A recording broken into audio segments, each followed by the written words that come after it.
Good morning. Today is Tuesday, June 23rd, 2020. It is 9:30 a.m. This is a special meeting of the Los Angeles Board of Police Commissioners. Madam Secretary, please call the roll. Good morning. Commissioner Decker? Here. Commissioner Goldsmith, absent. Commissioner Bonner? Here. Commissioner Figueroa Villa, absent. And Commissioner Soboroff? Here. Thank you. Let the record reflect we have a quorum. Also present, we have the Chief of Police, the Executive Director, the Inspector General, as well as the City Attorney. Madam President? Thank you very much, Madam Secretary. Commissioner Figueroa Villa continues to be on medical leave, and we certainly wish her well. Today's agenda has been modified from what was previously published in that item 1A. Will be rescheduled to an upcoming meeting. On Friday, the Chief of Police announced a moratorium not just on the entries into the CalGang database, but on its use. The Chief will address this further in the Chief's report. So Commissioners, I ask you hold your questions on that item for that time. The database is currently not being used except to have people removed from it. If I could ask everyone to mute your microphones.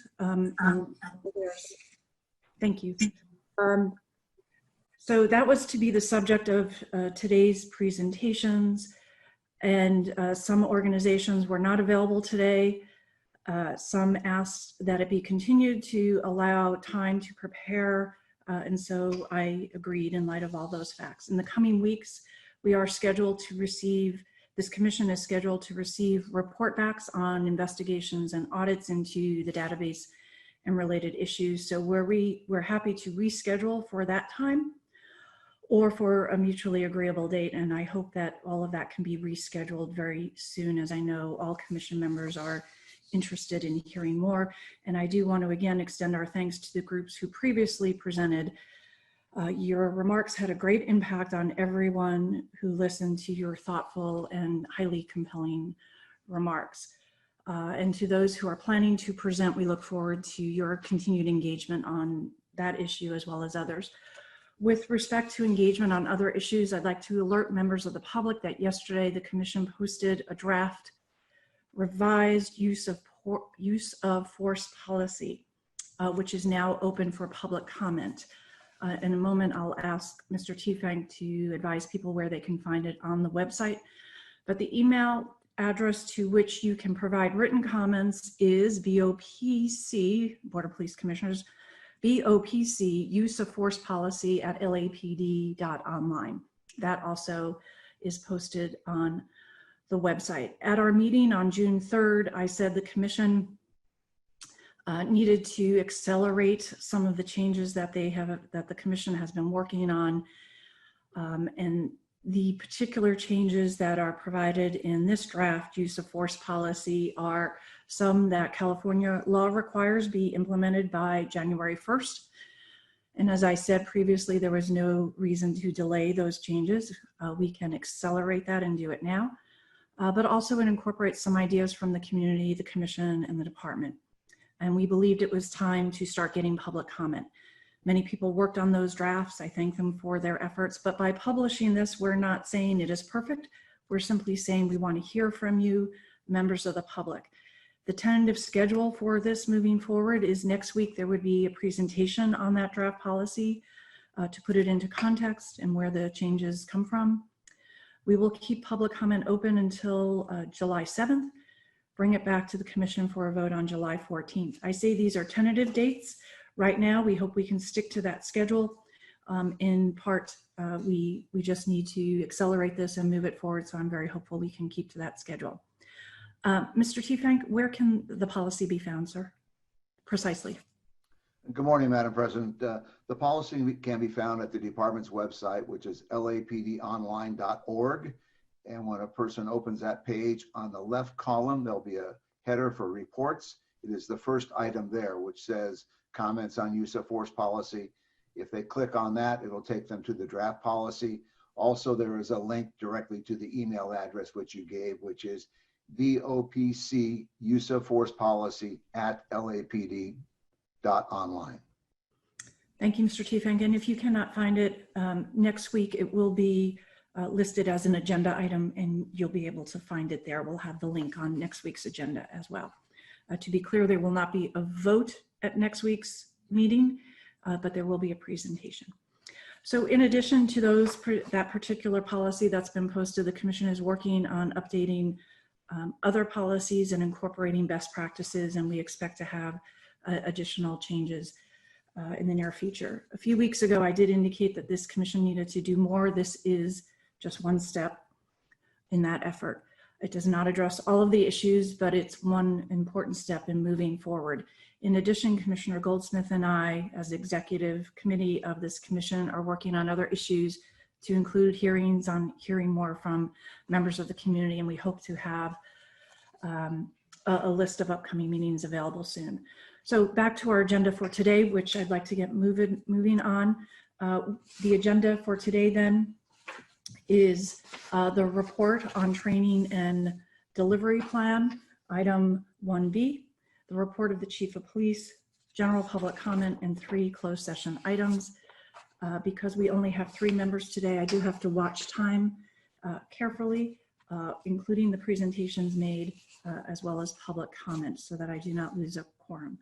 But to move then to get moving on the agenda, the first item that I'll call up then is item 1B, the department's report dated June 23rd, 2020, relative to training and delivery plan 2020. And I see Chief Grimala has come up on the screen, Chief, and I assume you'll be making today's presentation. That's correct, Madam President. Okay, very well. Thank you, Chief Grimala. Please proceed. Thank you. Good morning, all. I'm Assistant Chief Beatrice Grimala. I am the Director of the Office of Support Services, and under that command comes Training Bureau. So I'm speaking to you today in this capacity. And I also want to extend my appreciation for this opportunity to discuss the department's training course rollout for the remainder of 2020 and inclusive also of the first quarter of 2021. The topics are not one and done training modules, and I want to emphasize that through the course of this discussion today.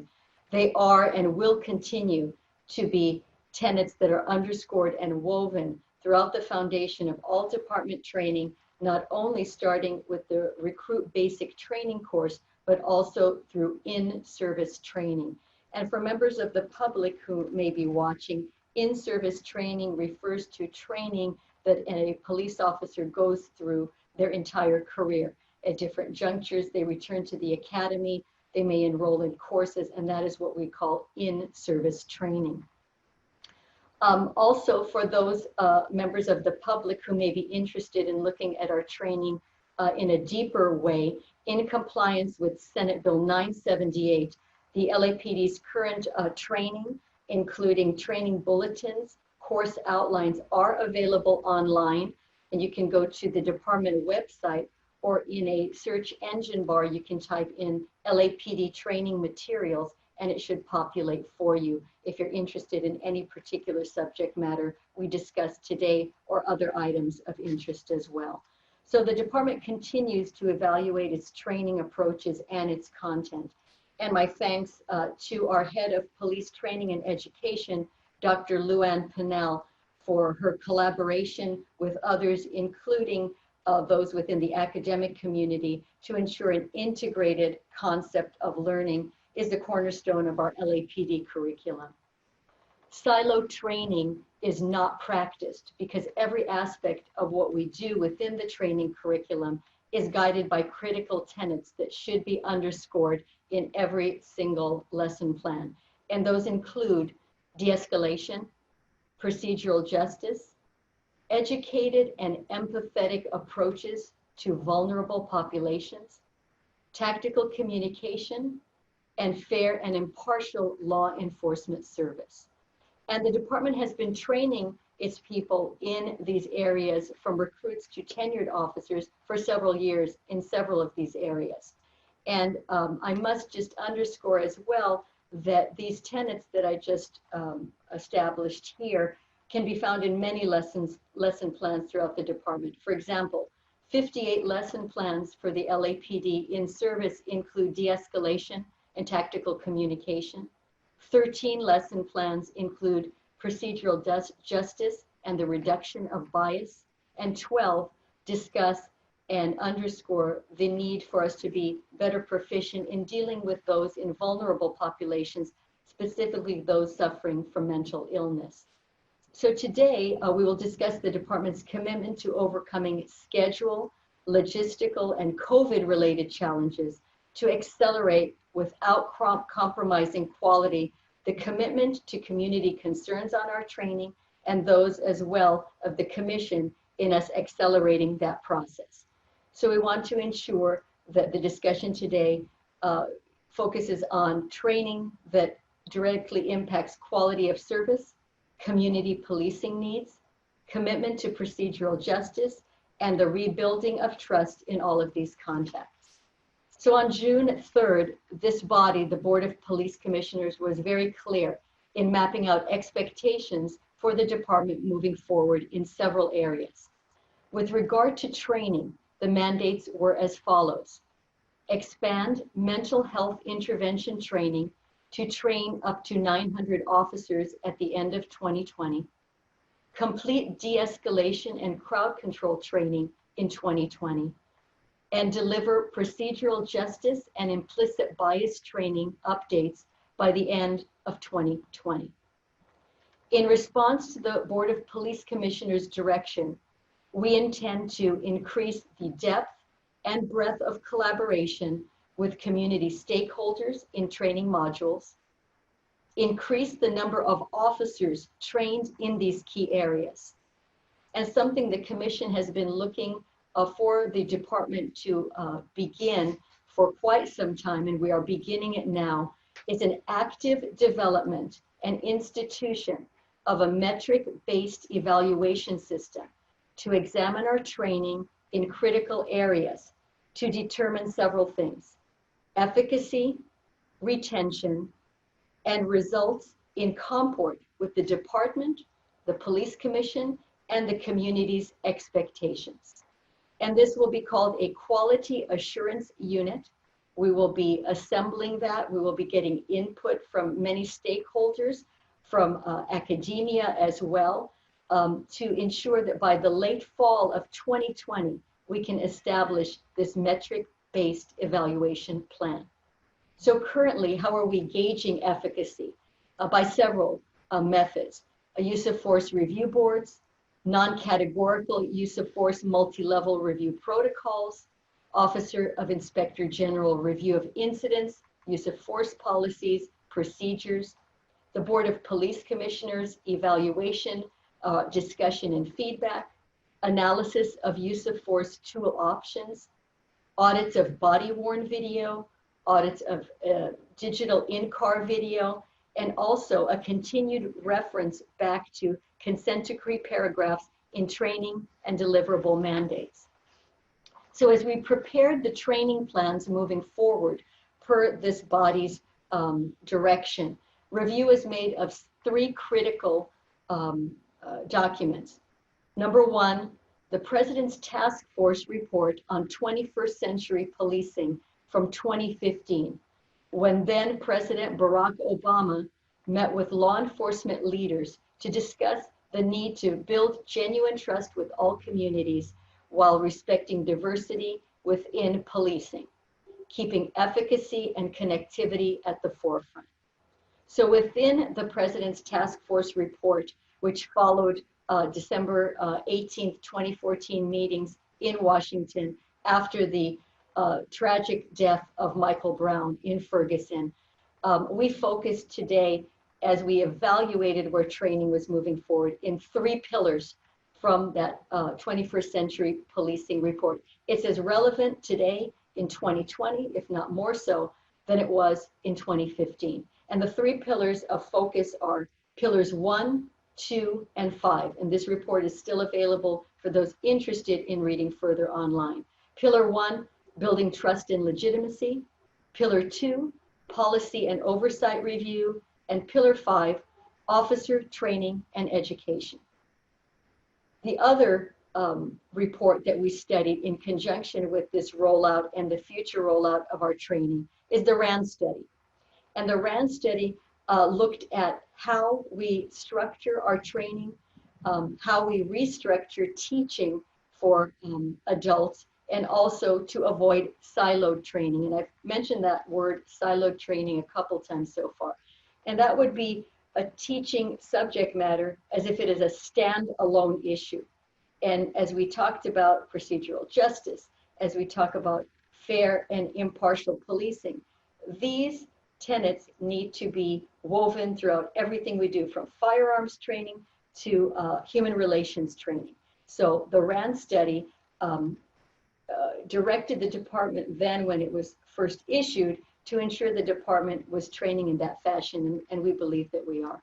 But also, we went back thirdly to a review of consent decree mandates, including paragraphs 78 and 117 on the duty to report misconduct.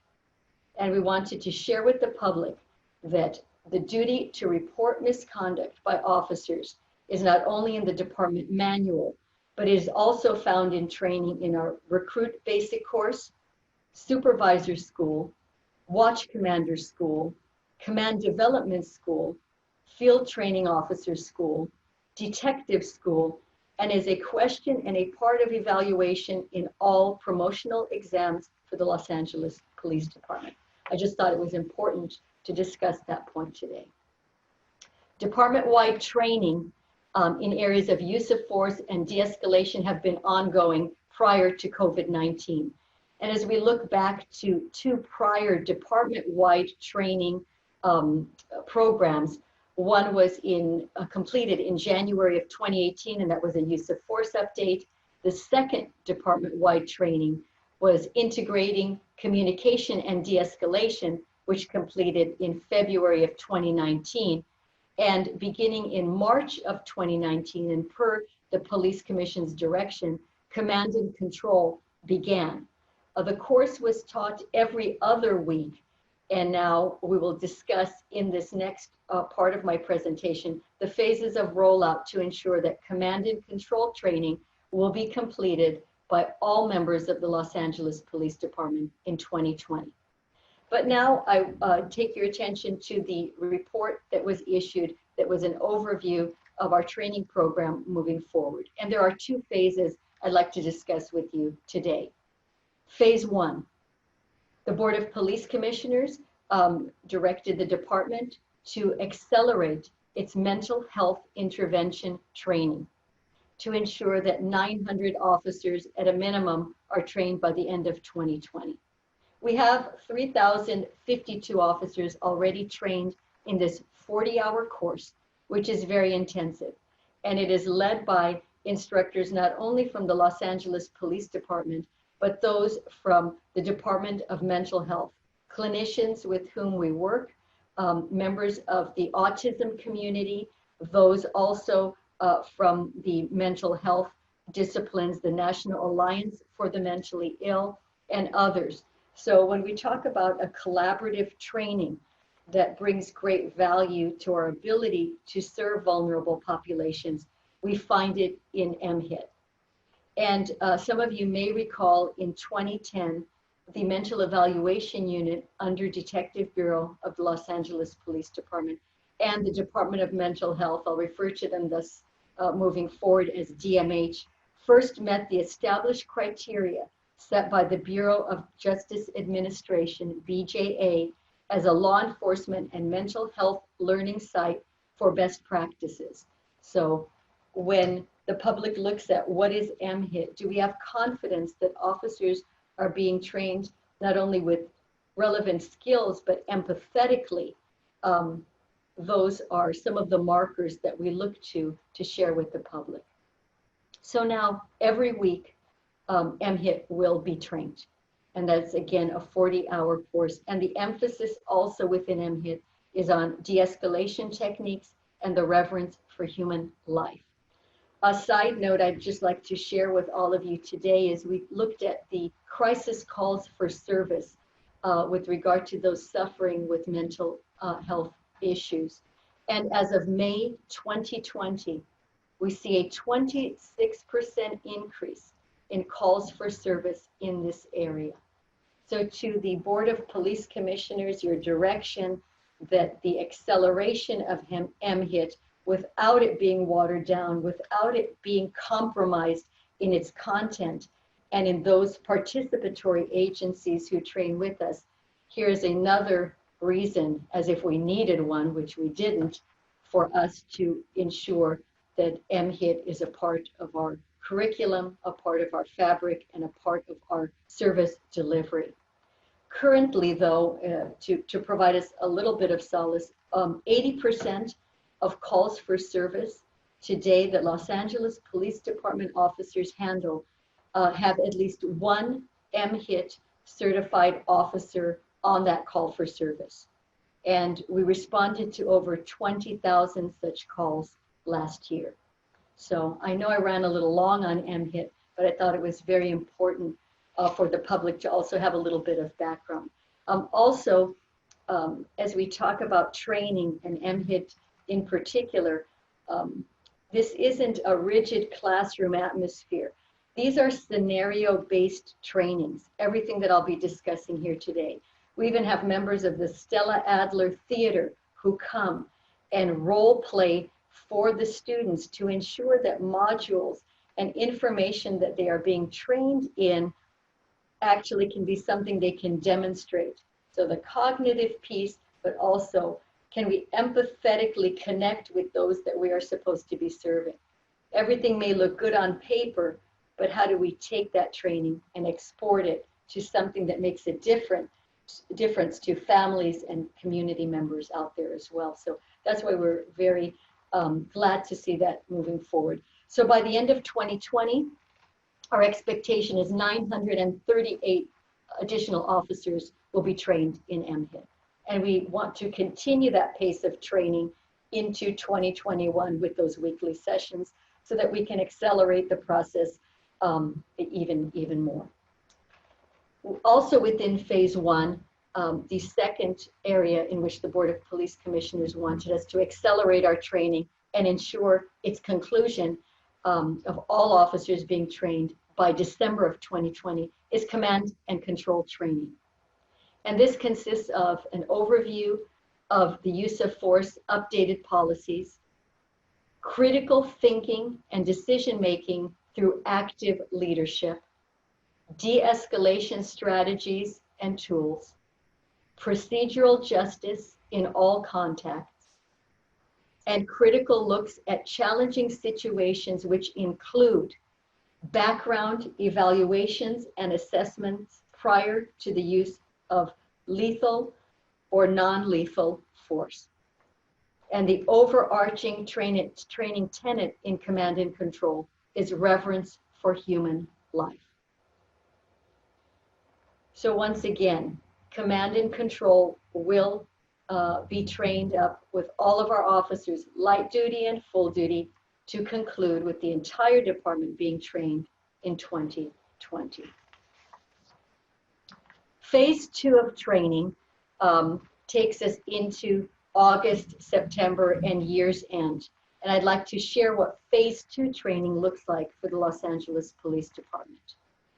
We will have a revised training in mass gathering and crowd management, 2 types of training, one for captains and above, our command staff, and the other for field officers. It is currently in development and being revised so that we can use training videos from incidents contemporaneous to the civil unrest we have just been experiencing, and to make it extremely relevant to looking at crowd psychology, crowd dynamics, procedural justice, fair and impartial policing in those situations, and enhanced group communication skills for our officers. We are anticipating the rollout for both field officers and the course for captains and above commencing in September of 2020. Secondly, the retraining or continued training of our officers in implicit bias and fair and impartial policing within our communities. So some of you may recall in 2017, Dr. Bryant Marks came and trained the entire Los Angeles Police Department in implicit bias training. And what that looked like, how we define it, looking at mindfulness, engaging us in exercises to see where subliminal bias can house itself in our minds and in our hearts. That occurred in 2017. Moving forward, the department wants to take a very measured and inclusive look at who will be providing the training moving forward. So we'll call it Implicit Bias 2 in conjunction with fair and impartial policing, and that encompasses procedural justice as well. So what we are currently doing is we're identifying community stakeholders to help us in participating with interviews of individuals and groups who provide this type of training throughout the nation to ensure that there's a collaboration, there's a voice, and there's an input to community stakeholders to do this interview process. Because although programs can look good on paper, they can look good on websites, we wanted community members to be able to ask the questions that are important to them, to somewhat co-partner with the department in how we're going to do this training and who is going to be the face of this training as well. Some invitations have begun to go out on that, including to the 5 chapter presidents of the NAACP. We are waiting to see if they would like to join us in that process. We believe they will bring importance and great value to the selection process as well. Thirdly, we are going to embark upon a historical training project looking at training to the history of the Los Angeles Police Department and its impact on our various diverse communities. And I want to just roll back a little to December of 2019, when Commissioner Dale Bonner called me and had a very in-depth discussion with me about where the department was moving after its 150th anniversary. And it was a reflective, it was a candid conversation at what did the department do as part of that 150th anniversary examination. And when we did look back, it could have been more critically inclined to take a look at where the department was in that 150 years, where we made progress, where we may have taken steps backward. And in that, there were key markers, key historical incidents that helped to define the department, helped to bring forth changes into the department. And those were oftentimes very troubling incidents within our history. The concern also in my conversation with Mr. Bonner was we have a young workforce.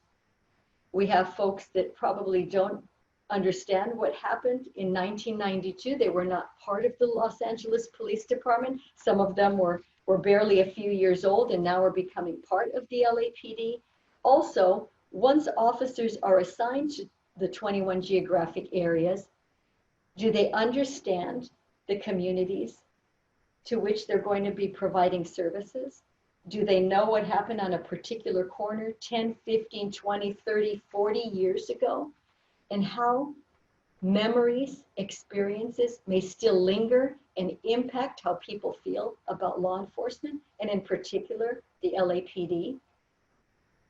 How do we bring a knowledge, how do we bring an empathy to our police officers so they can better serve our communities and serve to take the gap that may exist some places wider into a chasm and bring it together so that officers can understand why they may receive a certain reaction from community members?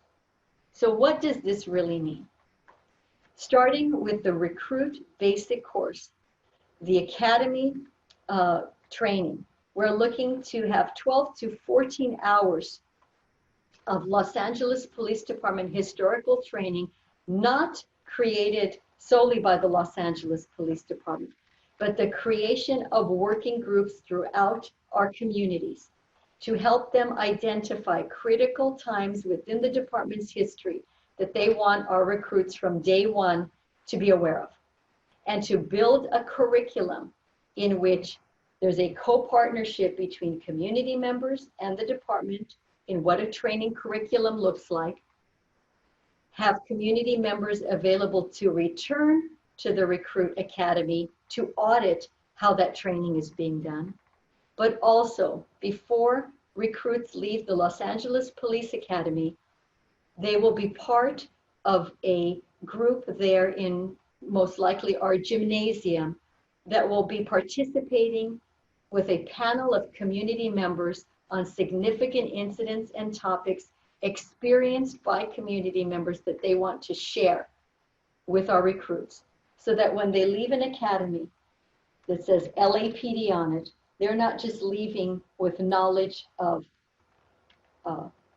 firearms, human relations, Spanish training, report writing.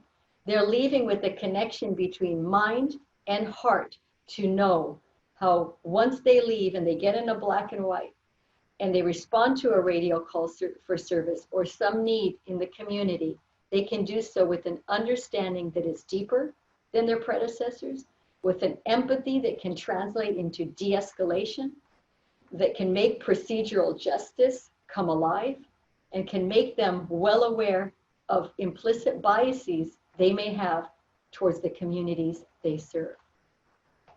In addition, part of this historical LAPD training project will also include the preservation of oral histories of our community members. So as years go by, as some are becoming more elderly, we can capture their experiences and share, not again a one and done, but throughout department training, throughout the next 10, 20, 30 years, and well beyond.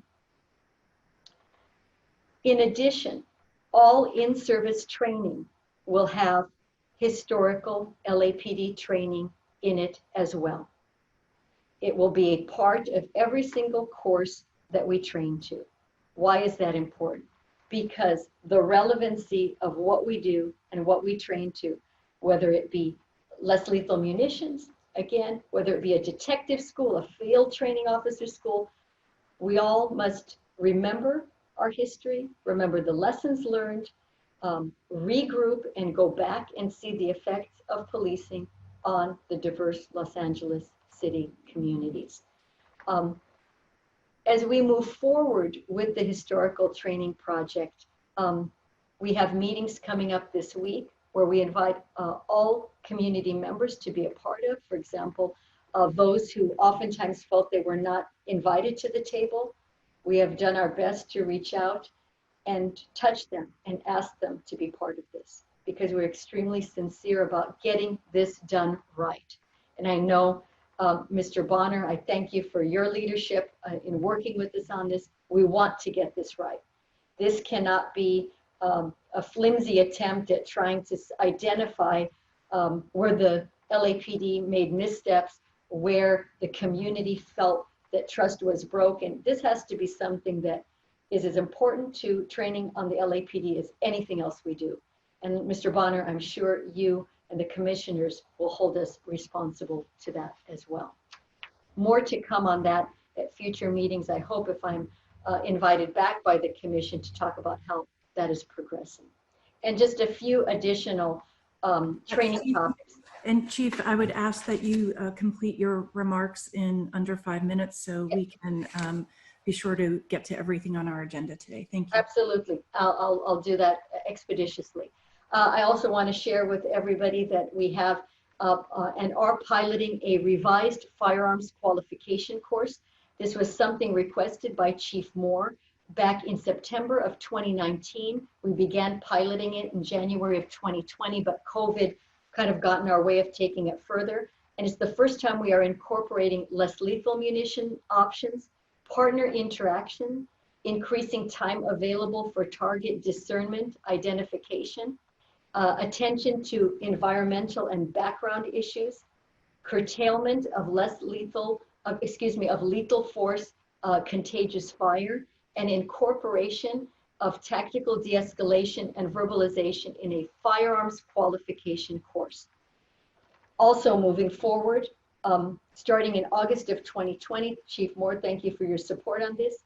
Live body-worn video cameras will be assigned to each and every recruit in the Los Angeles Police Academy, so they don't go out into the field getting a body-worn live video camera placed on them for the first time.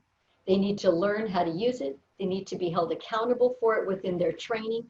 And I think this is important for us building public trust moving forward. In addition, I'd like to discuss very briefly, post approved in March of 2020, something that is in support of our Rendering Aid training bulletin and our Reverence for Human Life. And we will soon be launching a tactical emergency first aid and trauma care course. And this is to allow officers who go through a 9-hour course to have proficiency in applying first aid to community members who may be subject to something, could be involving a use of force incident, it could be something where they're flagged down. But we think this is very important to being true to our Reverence for Human Life tenet. And I want to thank Dr. Kenji Inaba, Dr. Wendy Ruggieri of California Hospital, and Sergeant Damian Velasco for helping to get post-approval on that. And again, more to come. But in closing, all of our training courses will be under review well before Senate Bill 230 becomes effective in January of 2021 to ensure compliance. So our current goals have been set, but the ultimate goal the Los Angeles Police Department, especially Training Bureau, has is garnering internal and external confidence in the quality and depth of our training so that we can serve and meet all of our community's expectations. And that concludes my report. Thank you, Chief. We'll turn to Commissioner comments, and I do have a few questions for you, Chief.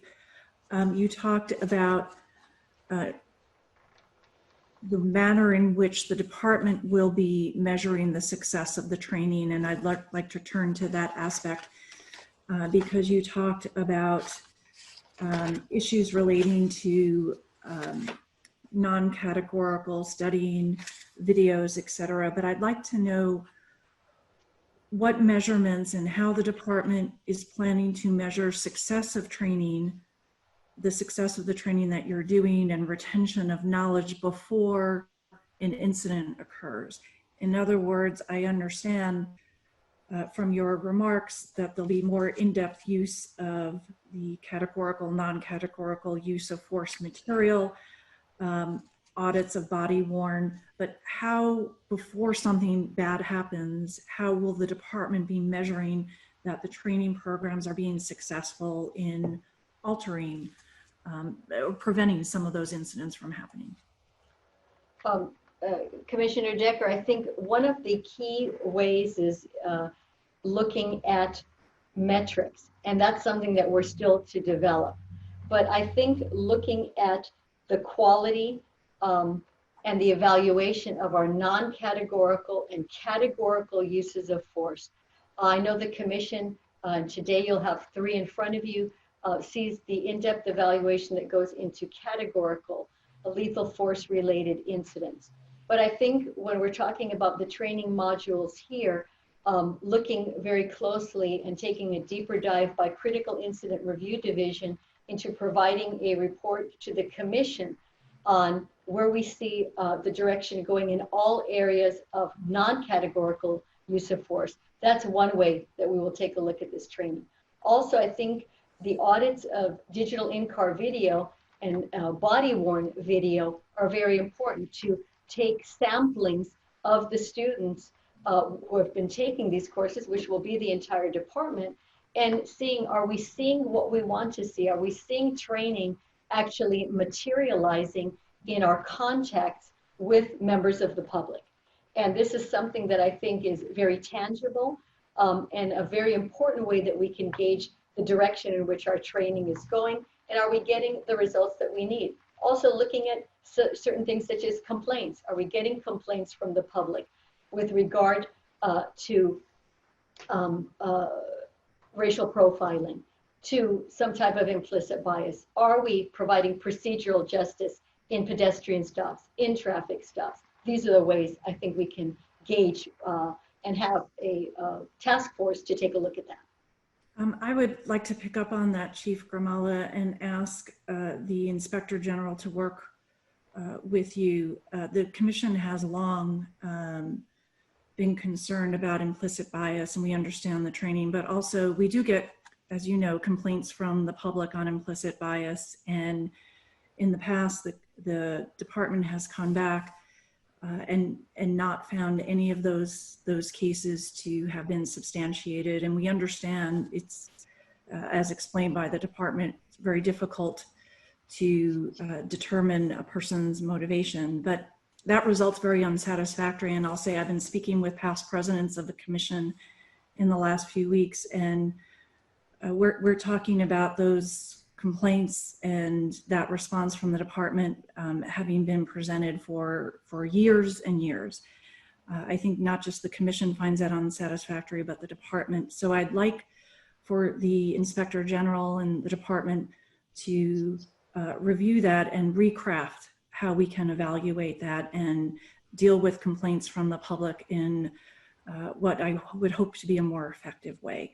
I'm not asking for an answer today, but I am asking for continued work on this and for a report back to the Commission on that specific issue. President Decker, I'll ensure that I work with Professional Standards Bureau on that, as well as Mr. Smith.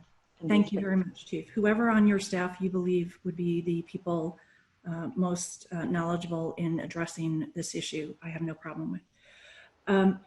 Chief, I wonder if you can address not specifically a recent article in the paper, but a recent issue that came as a result of that article about external training that is presented sometimes in our own community, sometimes with the knowledge of the department, sometimes without.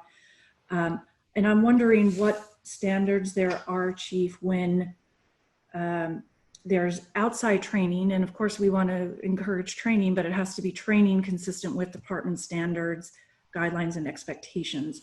Are there any policies or oversight as to the external training that officers can attend that perhaps is not endorsed by the department? Are there policies regarding that? There's two parts to answer this question, Commissioner Decker.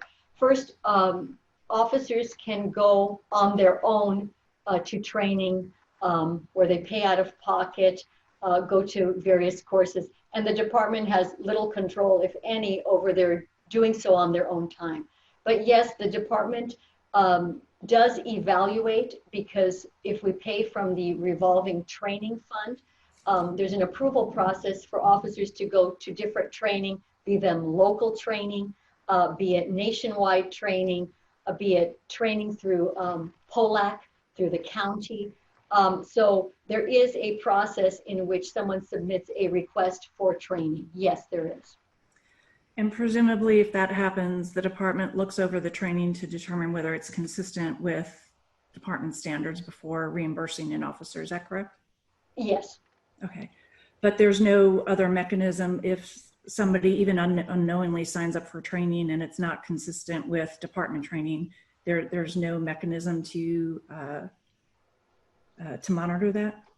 Other than the review of the course by the person who is signing for the officer being allowed to go and attend that, be it on duty, that would be the only mechanism.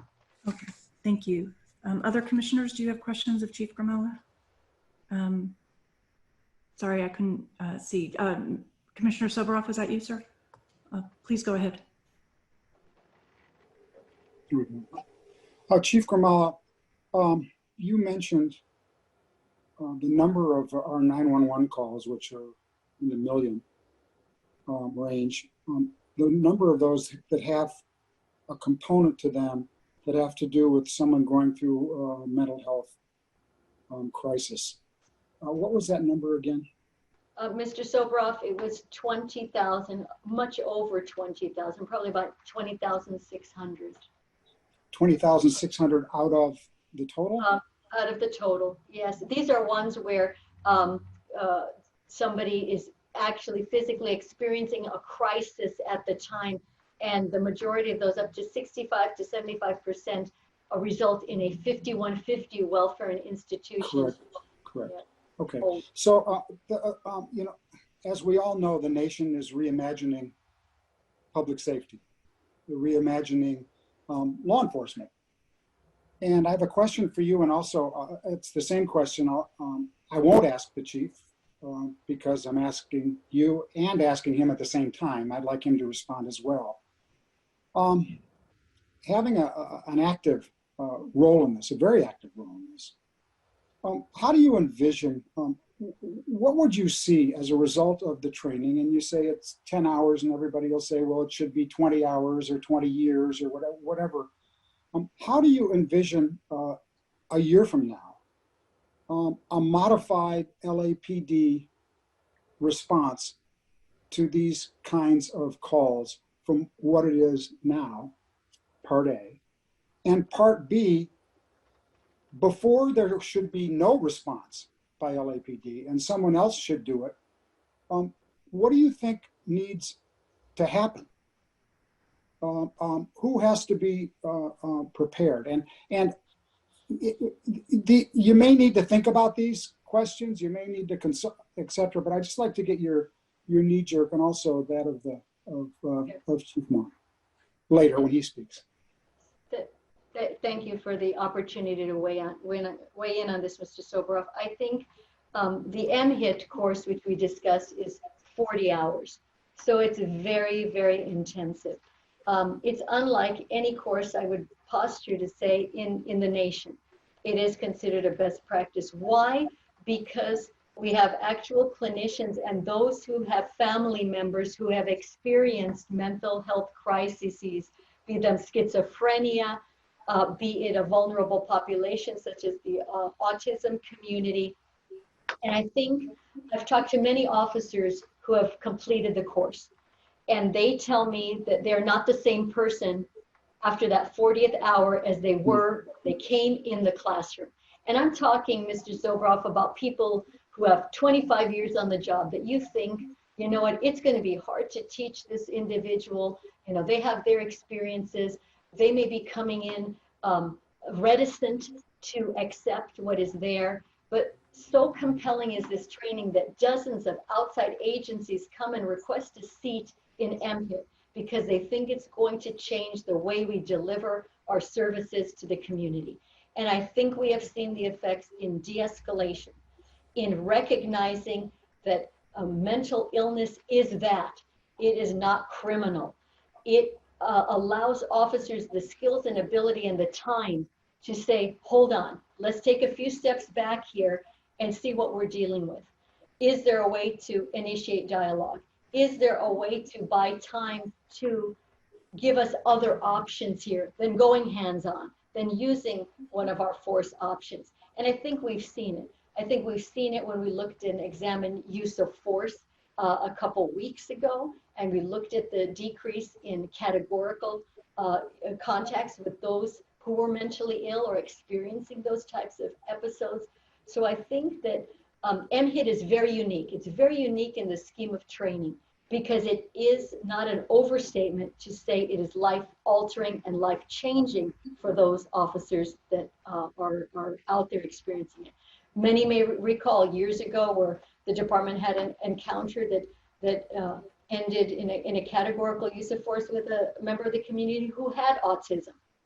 And that got us thinking we need to have enhanced training for our vulnerable population so officers don't go out there and inadvertently end up going down a road where it's not going to end well for the individual, their family, or for us. So I think looking at de-escalation, looking at our ability to see mental illness as what it is, an illness that requires us to wear a hat of compassion and empathy is something critical that MHIT gives. And I encourage and invite anyone on the commission. I think Mr. Smith, I think you've attended, or members of the IG's office in the past. You sit in that classroom and you're experiencing something very different from any other kind of training we give. And Lastly, yeah, just lastly on that, DMH is a great partner in this, and we wish we had dozens and dozens more DMH people to partner us, because we have that as part of MEU SMART team. It's a clinician and it's an officer for good reason, because we need that clinician and their experience so that we can try to bring the right resolution to these issues. We would love to have more DMH in our world. Commissioners, if I can expand on this specifically to an alternative, we are very supportive and look forward to the opportunity to work collaboratively with DMH, with community-based organizations. I really think in Los Angeles, the solution is going to be community-based organizations that can provide a component of mental health support, of outreach, of engagement, persons experiencing homelessness, supportive care, and interventions that don't require the presence of a police officer. What we're currently doing is we're looking at models. One is widely known as it's called Cahoots in Eugene, Oregon, but we're also hearing of models that are being formulated right now in Sacramento. I spoke with Chief Scott in San Francisco, and they're beginning their formulation of what, as well as Albuquerque, New Mexico. And as we look at the dispatch calls for service in Los Angeles Police Department, things like disturbances account for nearly more than 200,000 calls of that 900,050 call basis. If we look at we look at welfare checks at a home or a location, just to ensure that everyone is okay, doesn't need a police officer in order to check and see if people are all right. Then last year there was more than 15,000 of those. If we look at injury and mental health calls, those numbers exceed of 40,000. To your earlier question, in regards to what aspect of mental illness impact our calls for service, I would estimate about a third. What we see in our interactions with the, first of all, we know that that a significant segment of our general community suffers from issues of mental illness, and as such, it's only meant to show that that mental illness can manifest itself in calls for service. So we look forward, and I'm there's currently an initiative within the organization itself to start mapping out what types of calls, what type of work that comes into 911 that would be allocated to this community service component in lieu of being dispatched to LAPD. Now, I do think that 911 is a future, because it's the only phone number in America that's 24 hours a day, 7 days a week. And currently, we get 3 to 4 million calls a year to that number, and about 500,000 of them are dispatched or forwarded to the fire department because of emergency response, because of someone is injured or life-threatening injury or medical circumstance.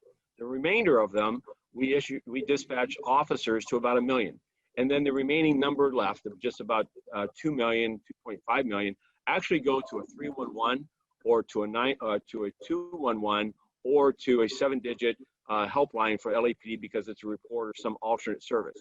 So we look at this most recent emphasis on the need to find alternatives to law enforcement handling as a default agency these types of calls as an opportunity. We have before you, and under the encouragement of Commissioner Shane Goldsmith, finding alternatives for suicide helpline, and finding alternatives rather than officers being dispatched on those calls, being able to use with a tightly controlled criteria, a community-based organization that would be a more effective, we believe, strategist in the sense of dealing and bringing resources and support to that person in need. So we are in the infancy of this now, but this was a large part of conversation yesterday in Budget and Finance regarding as we move forward and where should policing lie in the sense of public safety, and what is the spectrum of the types of calls. And yet we also know, as to Chief Grimala's point, as we see with the Cahoots and other programs, that there will always be 3 stages of this. A stage in which a clinician and perhaps a medical professional will go and handle that call. Another one in which there needs to be a law enforcement presence in concert with a clinician, what you see currently with our SMART team. And then one in which the life challenge or emergency is so great and so significant that we dispatch police first, and then quickly follow behind them is the clinician support once the scene is safe. And I think that multi-phase approach, what we're lacking is we're lacking the third leg, the leg of when there's not a police presence. And we're lacking a depth. While we are the largest in the country as far as mental health professionals paired with a police officer 24 hours a day, 7 days a week, no one matches our numbers. There's 70 plus officers that are detailed at that task across the city. We still could use more because the percentage of calls that we handle is still is not 100%. And then lastly, what I think is needed from this commission and from our elected officials is we need to change the paradigm for outreach and engagement to be 24 hours a day, 7 days a week of social programs. Because today, those social programs are supported Monday through Friday with rare exception during business hours. And that's not when social programs are needed. And so we welcome that space, and we look forward to seeing that develop in the weeks and months ahead. Thank Very you, good. Chief. Thank Are you, there any Chief. other questions, Commissioner Soboroff, from you, sir? No. Okay, Commissioner Bonner. Yes, thank you very much. First, I want to apologize in advance. I'm sitting adjacent to a construction site, and so there may be some additional noise associated with that. I guess I would start first. I want to thank Chief Grimala for the report, and you spoke at length about the efforts to do some additional training on the history and so on, which I think you described accurately, and appreciate that. But I think that a lot of my thinking is evolving even in the last couple of weeks. Certainly since the events of Memorial Day weekend and even our last commission meeting on June 2nd. And so I'm thinking also, a lot about history, not just included with the department, but some major events, including, when I go back to 1965, when I was born, you had the Watts riots. And then you had, I think in 1981, there was some form of a consent decree relative to some discrimination issues. Then you had the 1992 or 91 beating of Rodney King, the 92 Christopher Commission.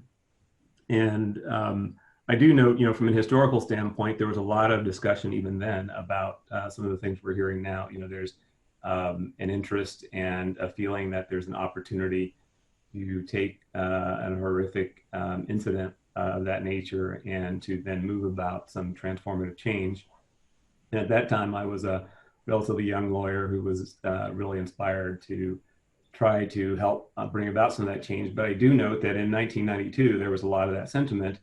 But in 94, we had then the public response shifted to 3 strikes and Prop 209 and some other things that I think when we look back, especially now, we see have not been helpful with dealing with some of the same conditions that we're trying to get at. So I do think, that history is important in that regard. And in particular, we're writing, I think, the most recent chapter of that history now.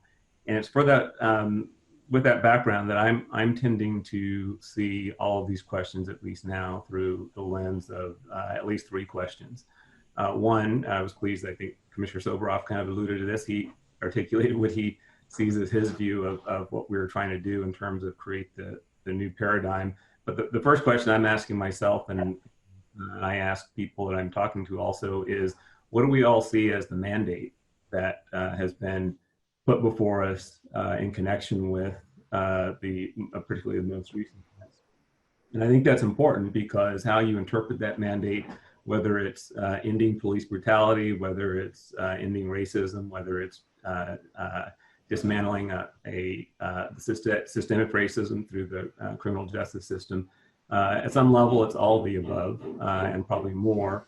But I do think it's important, at least for me, to get clear on what that mandate is so that then we can also make sure that we're directing our time and attention to those things that are going to be necessary to address it. And I think because of what I mentioned a minute ago in terms of the history, I think we also have an obligation to be thinking through what is it this time, if we are about to set about an additional series of reforms and changes and things that are going to be important. What is it this time that's going to provide those of us who are stewards of the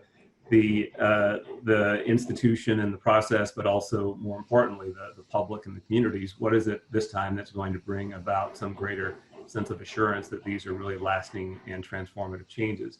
So those are some of the main things that are on my mind. And coming back to the training plan here, I note, for example, the written presentation on the first page, and granted, this was written in probably a different context, but it notes that it is our mandate to continue building on incremental gains. And this is part of what I'm underscoring in my remarks here, is that I certainly see us having a much more significant, broad sweeping mandate at this point in time that not only it would be helpful for us as commissioners to embrace and articulate, but also to make sure that that mandate is understood throughout the department, but also amongst the stakeholders that will be required to work with us in bringing this about.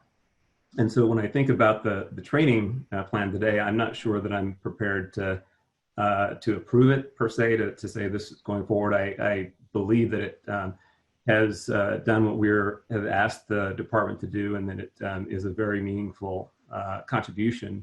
But I think going to some of the other questions that were raised about, both by Commissioner Soboroff and the chief, about retooling for a paradigm that includes others participating and taking over potentially large parts of what consumes a lot of officer time at the moment. I think there's going to be questions about how this fits into this broader paradigm. Let's just use that term. I think there's going to be questions about the kinds of resources that are available. You know, there's an active conversation now about reallocating resources from the department elsewhere. And so I think it's going to be important for us to understand, rather than make a commitment and view ourselves as having approved this and being off to the races to get it done. I'm not sure that we can really make that pledge, because we don't really know how much resources will be available to do these kind of things. Nor, I think, do we understand really the level of preparation on the part of the Department of Mental Health and others who are going to be required to take over some of these responsibilities. In many cases, they're going to need to do their own training. There's going to need to be a substantial amount of cross-training and things of that nature. And so I just want to make sure that we are all grounding this conversation not only in reality, but that we are setting ourselves and setting the whole process up for success, and to really do what I think the public and the communities have been demanding that we do. And so it's for those reasons that I want to have some opportunity to think through the plan, and to make sure that that really what comes out as the plan is going to be something that we all feel is as comprehensive and as broad as it really needs to be. I would say, in terms of specifics, just before I would ask if Chief Khumalo or the chief has any comments on what I just asked, and how you would envision building some of those elements into this plan. I would appreciate that now. But I would say that there's one other thing that is important to the conversation that is maybe implicated but not expressly addressed in the plan. And that is the department has made a commitment to reduce not only the incidence of crime, but also the fear of crime. And I know I've had some conversations with the chief also about what we all think that means. I think we know what that means relative to the public at large. But my point is that a large part of the conversation that we're in now is about the fear that members of the community, particularly Black people, feel in interacting with the police. So that fear of crime is not just the fear of rape and murder and robbery and things that happen on the street. It's as much about the fear that people have about being on the other end of whether it's a potential crime, like putting people in a database that maybe shouldn't be there, whether it's the crime of potentially the excessive use of force, or worse, like as we saw in the case of George Floyd and others. There is a real fear that people have, that I'm not convinced that that enough people in the department, or even in this conversation, really understand in a way that would help us to address it the way that it needs to be addressed. So I'm making the point that one of the things that I'm thinking a lot about, and we'll want to talk to the department about, is how we can help officers better understand that and understand that to be as much part of their mission is addressing the fear of their own behavior. And I'm not indicting the behavior of all police officers. What I'm saying is that this is an example of an inherent and kind of systemic issue that probably is not on the minds of a lot of people who deal with it and are in the middle of it every day. So that's the kind of thing that I'll want to make sure that a going forward training plan addresses. So with that, that's why I don't have a lot of specific questions about this plan. I have gone through it, but it's inviting whether it's Chief Moore or Kamala to really just comment on the broad point of going forward with this plan absent a broader understanding of things like resources and who else needs to feed into it. So Commissioner, let me weigh on to this because it's a strategic importance, and I believe that it's also critically important for the Commission to continue to seek reforms and for the department to stay invested in the issues that Chief Kamala has us directing with, whether it be the mental health intervention training or it be the command and control training. Those are two major significant continued investments and actually expansion of those investments and those activities that are needed, in my belief, to continue the reforms that are happening in this agency and actually to heighten or to accelerate them. The implicit bias training, the next leg of it, what does that mean as we enter into 2021 I welcome and congratulate her and her staff because they're looking at this not as just a return of what was taught years ago or what was enforced or reinforced and identified as far as bias and everyone's participation in it and ways in which to combat it and deal with it and how to improve our performance in building trust in communities by recognizing the role of implicit bias in our work. But they're really looking for chapter 2. What's the next evolution of implicit bias in American policing? So what occurs to me is that your remarks are well founded in the sense that we are, as a city, looking and as a country, what is the role of law enforcement? And it is in a state of reimagining. But we have also ongoing responsibilities and ongoing activities, and the work of reinforcing and bolstering and strengthening our performance as officers and as a law enforcement agency. Those matters will be potentially impacted, I'm hopeful, in the next 6 months to a year as we begin building capacity for an alternative to what we see in policing in Los Angeles today. But the work of those training elements are going to absolutely still be needed no matter how we re-envision policing. Because as much as we look to other models, and we can look to those other models and see what proportionality we actually are able to direct away.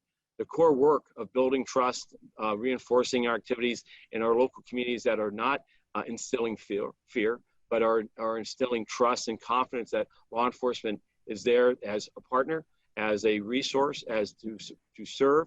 Those are critical elements that I think everything that Chief Kamala has remarked on is meant to help. I'm sorry to interrupt you, Chief. We've lost our quorum. Commissioner Soboroff got kicked offline. We have to wait a moment. I'm sorry. Okay. I apologize for interrupting.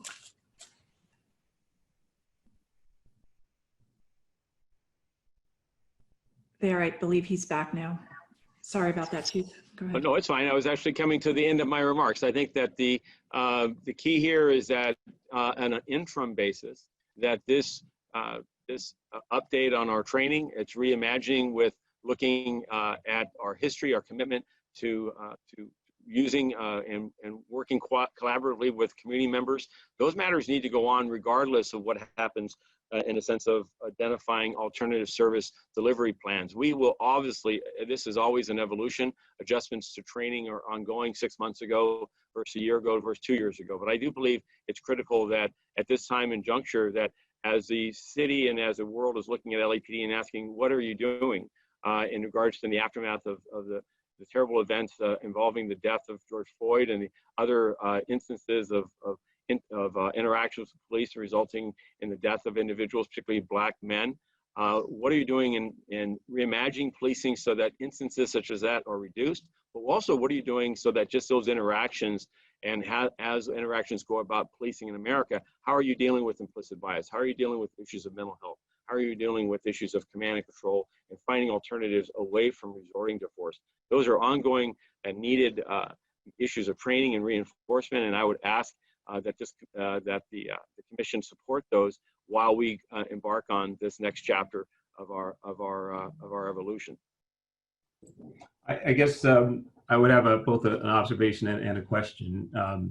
The observation is, I think that when you take some of what you're alluding to, and even what has been part of our conversation for some time, when you think about, you've got issues of misconduct, brutality, all of those various issues, and historically that's been thought of as going to the issue of legitimacy and how that influences the thinking of people's willingness to cooperate with the police and so on.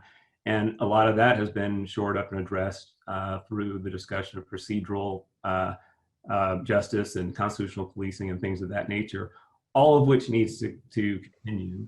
But I am pointing out that this is, again, why I think the importance of being clear on the mandate is important, because when you're then thinking also about shifting really from an approach that is somewhat rooted in criminalization and policing, and either and adding to that or replacing it, however you want to put it, with a process that also is as much about addressing the underlying social conditions. Now, granted, some of this is squarely within the department's purview, and part of what I intend to do also is to help make sure that everybody, including a lot of others who have a role in making this successful, understand that you're also then talking about a broader mindset that needs to deal with structural dislocation and things of that nature.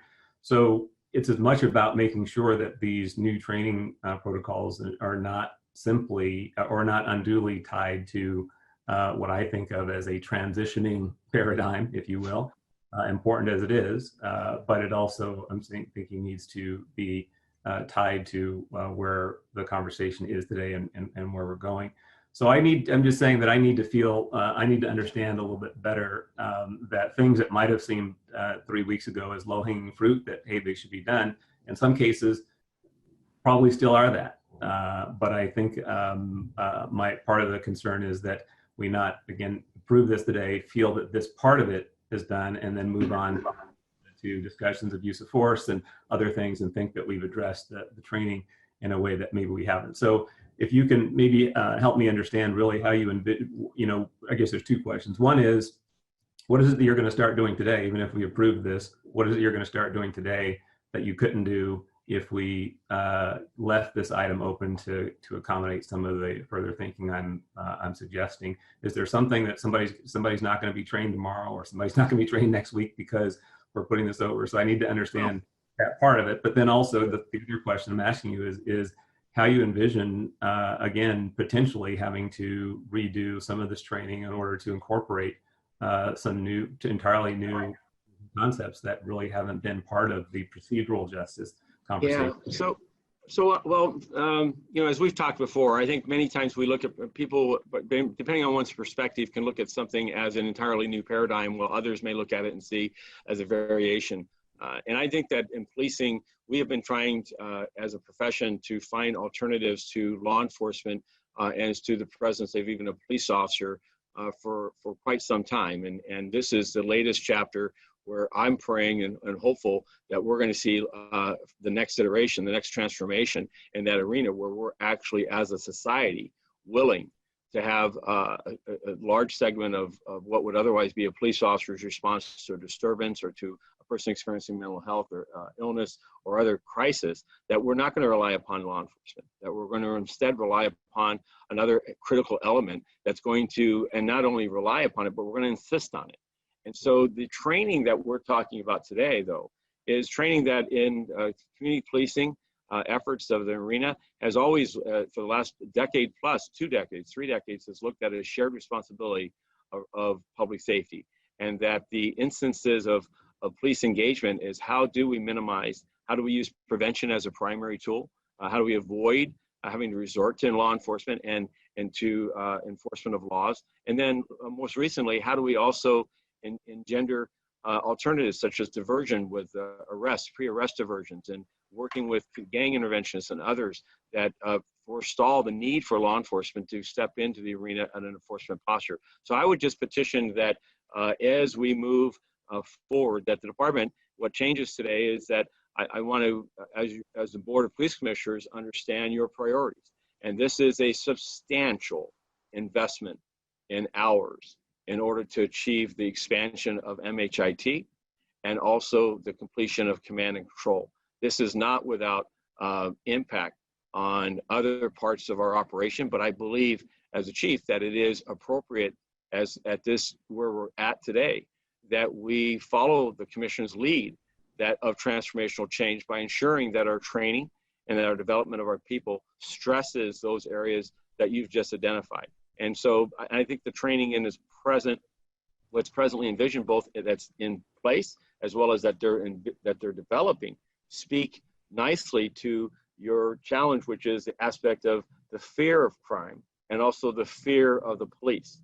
And there is a role with procedural justice, and there is a role with implicit bias as to understanding people feeling they have a voice and that they'll be treated fairly. So I see an interaction with these, and I'm confident that as we move forward, that that we will not be out of sync with how as we go about reimagining LAPD in the 21st century.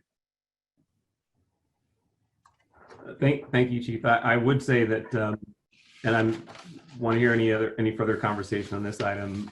But my inclination really, and my motion would be to take the report, but to consider it along with a broader plan that I hope that we'll be developing, refining over the next several weeks, so that we can make sure that we understand really how all of these pieces can fit together. Thank you. Thank you, Commissioner Bonner, for your thoughtful comments. Greatly appreciate that. We're going to move now to public comment. Madam Secretary, I'm going to allot 30 minutes to this item. So if you could give, how many people do we have in queue, by the way, Madam Secretary? Yes, we have 77. Okay, we will not be able to get to everyone. We will go for 30 minutes. Please set the clock for 1 minute for each speaker, and I will monitor the 30 minutes. So please begin, please. First, we have Jessica Craven, followed by Rustin O'Neill.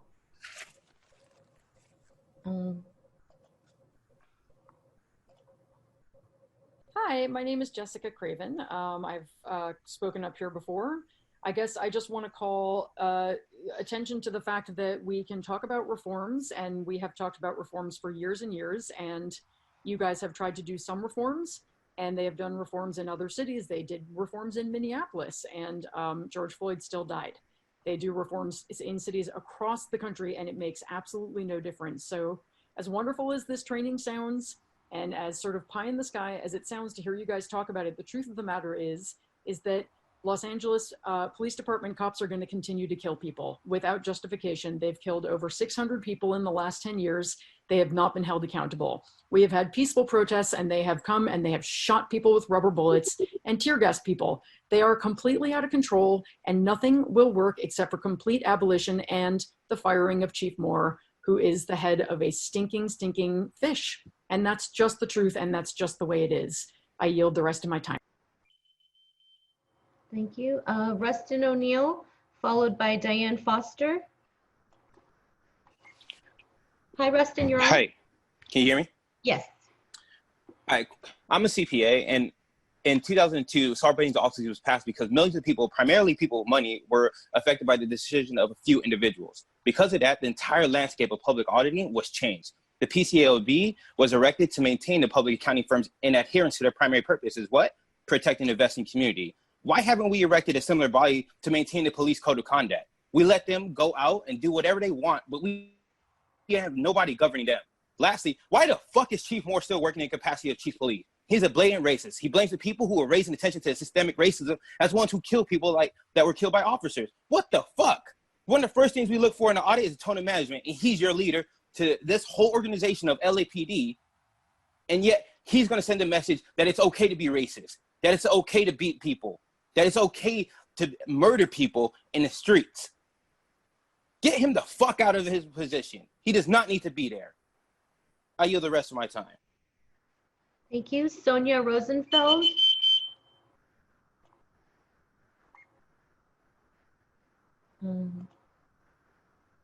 Sonia, can you unmute, please? All right, we'll come back to Sonia. Cody Cush. Madam Secretary, I think you accidentally skipped a Diane Foster. I'm not sure if she dropped Oh, off. I'm sorry, that call dropped off. It's no longer with the raised hand. All right, can you hear me? Hi, yes. Okay, so I mean, I got way more than a minute to say, but I just want to say how insulting this implicit bias training is. I'm a cognitive neuroscientist. Implicit bias is a joke. No one believes implicit bias. And if you think implicit bias is the problem with our policing, you guys are out to lunch. This is about accountability. If you're able to get away with murder in the streets, implicit bias isn't going to fix anything. Unless there are repercussions for officers when they break the public trust, there will never be a rebuilding of public trust. Don't get me wrong, officers need way more training. But if you think this is a training issue, you are not listening to the people. The people are in the streets demanding to not be murdered. This is explicit bias. This isn't even just about black or white. I am white and have been abused by police power because there is no accountability for police power. Get your head out of your asses and stop thinking about what bullshit training you're gonna do. Chief Moore, resign. Think about real solutions, not this bullshit bureaucracy. Thank you. Thank you. The caller VS. Hi, yes, my name is Veronica. Can you hear me? Yes. My name is Veronica Syrup. First of all, defund the police, Black Lives Matter, no Olympics 2028. It's a shame that you're limiting time on public comment. I have zero faith in this training course. We didn't see any change since Rampart, since Rodney King, ever. You cannot polish a turd. It's been shown again and again that implicit bias training is ineffective, and you're using our tax dollars to foster debunked training. The problem is with police and police accountability. You cannot train empathy. You shouldn't have to train an officer not to finger fuck a girl with her wrists zip tied on a bus. We've already seen what your use of force training looks like. It looks like officers shooting peaceful civilians in the face and behaving like they're in video games. With the national scrutiny on policing as never before, you still can't resist shooting on people like Andres Gordano. Thank you. We'll go to Kevin Dibzole. Hi, can you hear me? Hi, yes. The LAPD has had a lot of taxpayer-funded training, so why can't they stop killing unarmed people, using gas on protesters, and shooting homeless people in the face? The public does not want to pay for more police training. We want to defund the LAPD. By the way, to training officer Elf Ears, who has left us, the autistic man that you referenced that was killed in Costco by an off-duty LAPD officer, that man's name is Kenneth French. If you're going to reference someone the LAPD murdered, the least you could do is say his fucking name. Because Kenneth French should not be a training lesson that the LAPD can learn from. He should be alive. The Toothless Commission found that officer that had violated LAPD policy, but of course he wasn't charged. I'm sure Chief Moore gave him a big old slap on the wrist while we were paying for his vacation. Fuck the police, defund the LAPD. For the rest of my time, I'm going to sing some circus music for you clowns. Okay. Let's go back to Sonia Rosenfeld.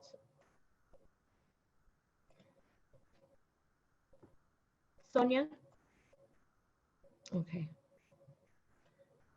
We'll move on. Caller ending 1659. I thought I said 5. Oh. Hello? Hi, you're on. Hi, I just wanted to echo what everybody else has been saying. I hear all this talk of reform, and if you think that that's what we're asking for, you're not listening. Michael Moore, don't think we forgot what you said. Your non-apology is only radicalizing the city. Chief Grimala, you talked about different reform, duty to report misconduct. Is it working? Has it worked? Bias training since 2017? No, body cams are not going to make any difference. They turn them off or they claim they're not working. We're not getting the results we need. Please, Inspector General, step up with the LAPD, with Michael Moore, and with the LAAS General Manager Brenda Barnett. How are we going to fund 24/7 social programs without taking funds away from you, Michael Moore? How are we going to do it? We're going to defund you. That's how we're going to do it. I yield the rest of my time. Okay, thank you. Next, we have Marina Vergara. Into why was Reserve Officer Tony McBride given special permission to carry a gun under the age of 21. She is a clear example of nepotism, since her father is the director of the Los Angeles Police Protective League. Your department and policies led to the murder of my brother. The situation should have been de-escalated. My brother is Daniel Hernandez. He was murdered by Tony McBride on April 22nd, 2020. There were 2 Daniel Hernandez killed in South LA on April 2020. LAPD refuses to list my brother's name. He is listed as unknown. Danny was in a vehicle accident. And he was murdered. You are not holding accountable your officers. You need to make them accountable for their actions. She is getting a paid vacation. She's back now. Justice for Daniel Hernandez and all of the lives that were lost. Okay, next we have Sam H. Hey, Hi, yes. hey, my name's Sam H, I guess. I got a lot of friends that are cops. I know a lot of chiefs all over the country. I've worked with police for 2 years. I've been to so many different calls. I know how much police have to deal with, and I know how much they're put through. I don't have time to give you guys a history lesson, and I don't intend to, but police were created as slave patrols, you know, and it mirrors that origin today. Defunding would actually help Chief Moore in the LAPD. It would put funds back into community organizations that would relieve police, that would defund police to make it easier. The police are part of a corrupt system. They need to be defunded in order to grow as a community. Thanks. Thank you. Next, we have Paula Miner. Hello, can you hear me? Hi, yes. All right. You know, when we talk about the people's budget, defund the police, reimagine public safety, it means LAPD must change. You cannot do a training plan without knowing and stating what those changes will be. Without transparency and accountability, LAPD's harm, brutality, and murder will not be changed by training.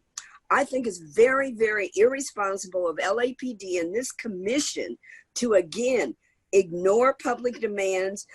This is another example of wasting public funds with this comprehensive training plan.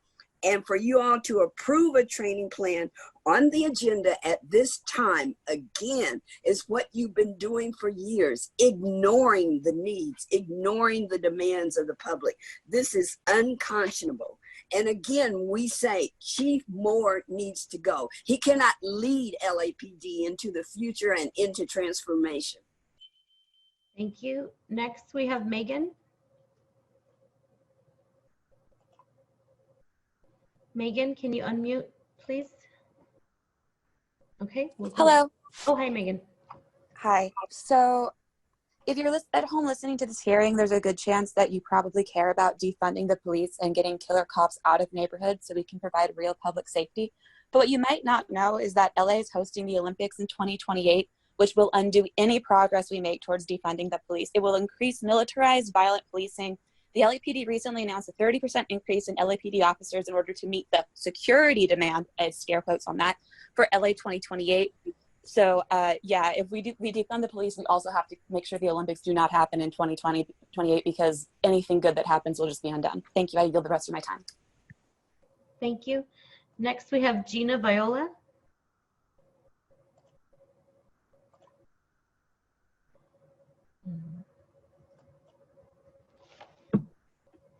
Hi, Gina. Hello, can you hear me? Hi, yes. Yes, okay. First off, how dare you cut off Marina Vergara after 1 minute when she's telling you about how her brother was killed by the LAPD? I'm having a really difficult time even speaking. I'm so upset about that. You know the definition of insanity. I'm not going to bore you all with it, but this is the same thing we hear every few years. Until the tools of harm like SARS, iWatch, Stingrays, DRT, Trapwire, and operations like data-driven policing are not dismantled, it'll be the same old LAPD. You will be out there over-policing, terrorizing, criminalizing Black, brown, and poor people in this city. Chief Moore, you will never be able to reside over a gentler, kinder, more empathetic LAPD. That will never, ever, ever exist. Dismantle the LAPD. You should not be. Thank you. Tracy Seaver. Hi, can you hear me? Hi, yes. Black Lives Matter, defund the police. Your attempt to place Karens, to placate Karens with LAPD reform and this bullshit training is not an option. Fuck your biased statistics. Hold murderous cops accountable. We need to see all the allocation of government funds, exact budgets, allocations, and breakdowns. Body cam removal and misuse should be a fireable offense. Annual mandatory psych evaluations for all officers and employees, including unarmed de-escalation tactics, should be mandatory. Implicit bias training is not satisfactory. Bring in non-police to train anti-racist tactics. Local cops should live where they work. Unarmed trained social workers should be used in situations with mental health incidents. Multilingual officers and translators, including all of the languages spoken in LA. Also, multiple female officers on domestic violence calls. You need to listen to the community. Fire Chief Moore's racist ass, and no Olympics in 2028. I yield the rest of my time. Thank you. Thank you. Zach Sherwin. Yep. Okay, so first of all, how dare you limit public comment to 30 minutes, especially after canceling your last 2 meetings? On to this report, which is all about training. The issue is not that your cops aren't sufficiently trained to do their job well enough. The issue is that the job itself is broken and that the LAPD is an irredeemably racist and corrupt institution, starting at the top with sinister bureaucrats like Michael Moore and flunkies like Beatrice Gurmala. So fuck a modified LAPD, to quote Commissioner Steve Soboroff. This department has got to go. Defund and abolish the police. Literally, nobody wants a variation, Chief Moore. We want the new paradigm you spoke of earlier. One of the big priorities highlighted in this report is training 900 MHIT officers instead of 700. That's not the issue. Cops should not be interacting with people who are experiencing mental health issues, as Grishario Max killing makes clear. Defund the police, fire Chief Moore, commissioners, fucking do something. That concludes. Okay, Sam Sachs. Hello, can you hear me? Hi, yes. Yeah, first of all, Chief Moore is a racist and should resign or be fired. There have been 600 plus police killings in Los Angeles with no accountability. More training has proven it doesn't work. It does nothing but increase the budget of the LAPD and similar departments when the people on the ground in Black Lives Matter and Black organizers are demanding that you defund the LAPD. To do the opposite would be disrespectful. It is clear that you don't give a shit about those people. We will stay calling in. We will stay in the streets. Defund the police, trained civilian mental health professionals, fund schools, communities. Fuck you, Michael Moore. Okay, caller ending 3146. Hi, is this me? Hi, yes. Great. Jonathan Douglas Foster. I did run for president P600222068. You know, one of the biggest problems here is that SB 230 in 1G, it states at the end, but shall not be considered as a legal duty on the officer to act in accordance with such policies and training. So everything's out the window. Let's go to the manual with the 1 through 12. And then we get down to page 17 of 27. It says Leads 2020 for an hour of the chief COVID update, 1 hour for truth and reconciliation. Let's look at that. What does that mean? It says understanding the past, restate your what could reconciliation look like? And if we look at Madam President, takes 5 votes for that. You want procedural justice. You didn't do that. You picked a police chief, but the mayor was lying to us. What does reconciliation look like? The chief. Okay, thank you. Ariane?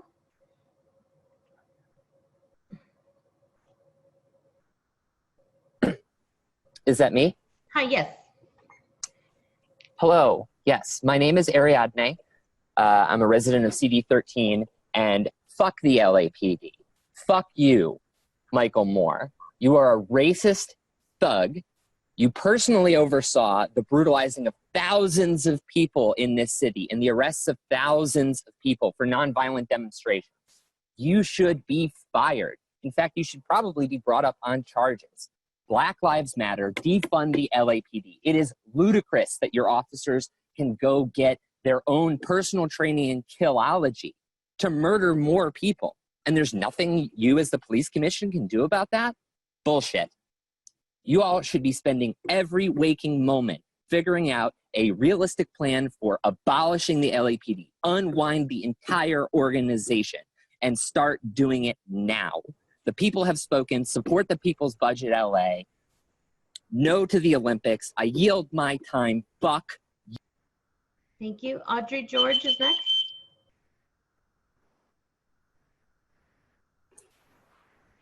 Yes.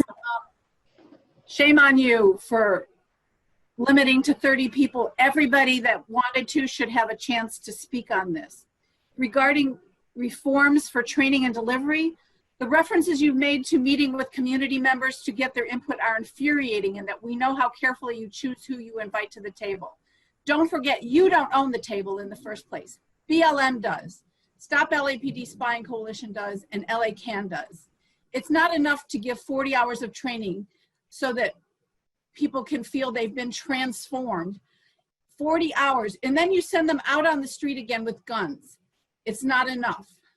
Codifying use of force in terms of training cops as to what isn't permissible is a far cry from compliance with BLM and other justice warriors' demands.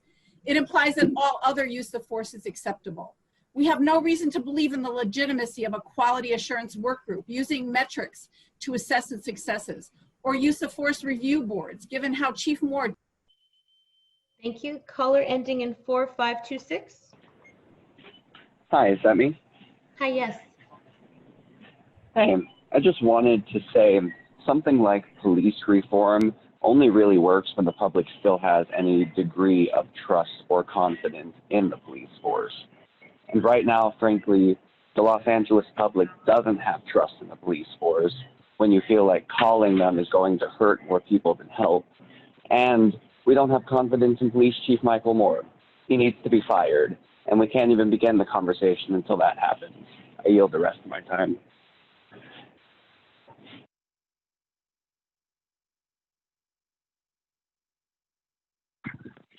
Can you hear me? All right. Over 600 Yes, people we have can. been murdered. I'm sorry? Sorry, please proceed. All right. Over 600 people have been murdered by LAPD over the last 8 years with no convictions. The reforms and trainings you're suggesting have not and will not do anything.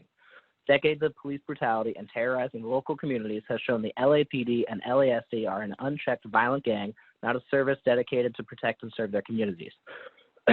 They murdered Andres Guardado last week and flagrantly destroyed the evidence. These terrorists are not for the community and they need to go. Defund the police. Let's actually reimagine public safety and community health. We can do so much good for LA with $3 billion instead of feeding it to corrupt, power-hungry lunatics. Michael Moore, you're a racist tyrant and need to resign and exile yourself. LA does not want you and does not need you. I yield my time. Fuck you, Michael Moore.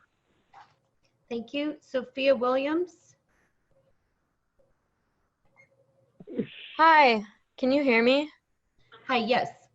Hi, I just want to say, Police Chief Michael Moore, I think you're a cuck, and I think we all know what your wife was doing when she went to Arizona. We know she wasn't getting... Ladies and gentlemen, you have to stay on topic, and in this case, it's item 1B. I've given folks a lot of liberty to go off topic, but I'm not going to allow it anymore. You can speak to the training program and nothing else at this time. Please proceed with public comment with the next speaker. Okay, next speaker, MW. Using Chiefs Moore reduced violent crime statistics for the 2019 means that just over 250 of the almost 1 million 911 calls are for murder. Less than 10% are for aggravated crimes.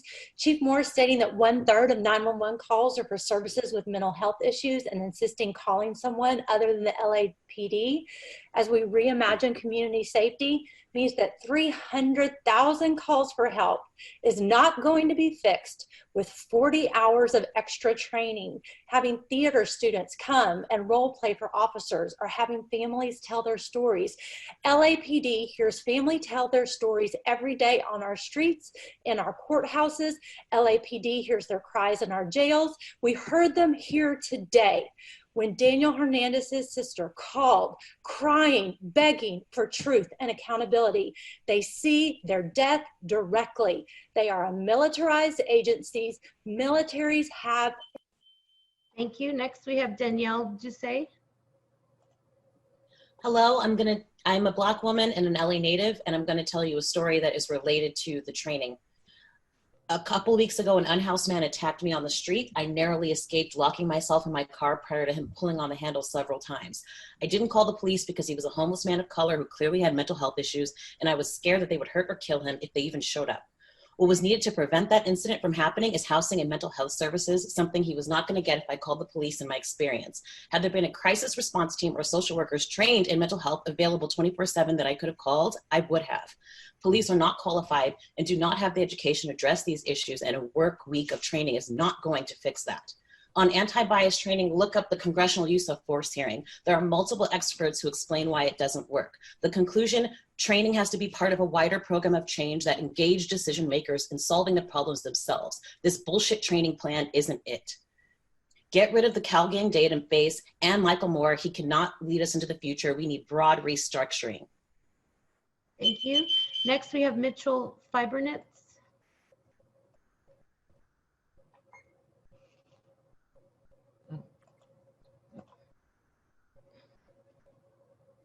Hello, can you hear me? Hi, yes. Hi, yeah, first I'd like to say I have like 7 pages of notes, and cutting down everyone to 1 minute to see people talk is like an absolute joke. No, the public do not trust the police. We can gain the trust of the people by firing Chief Moore. Police don't need more training. They need defunding. No one, as you can tell from that last caller, nobody feels confident in calling the police in situations where they are going to quote unquote de-escalate. The police escalate all the calls that they are in for. Fire more, defund the police. Some training has to come out of the police pocket.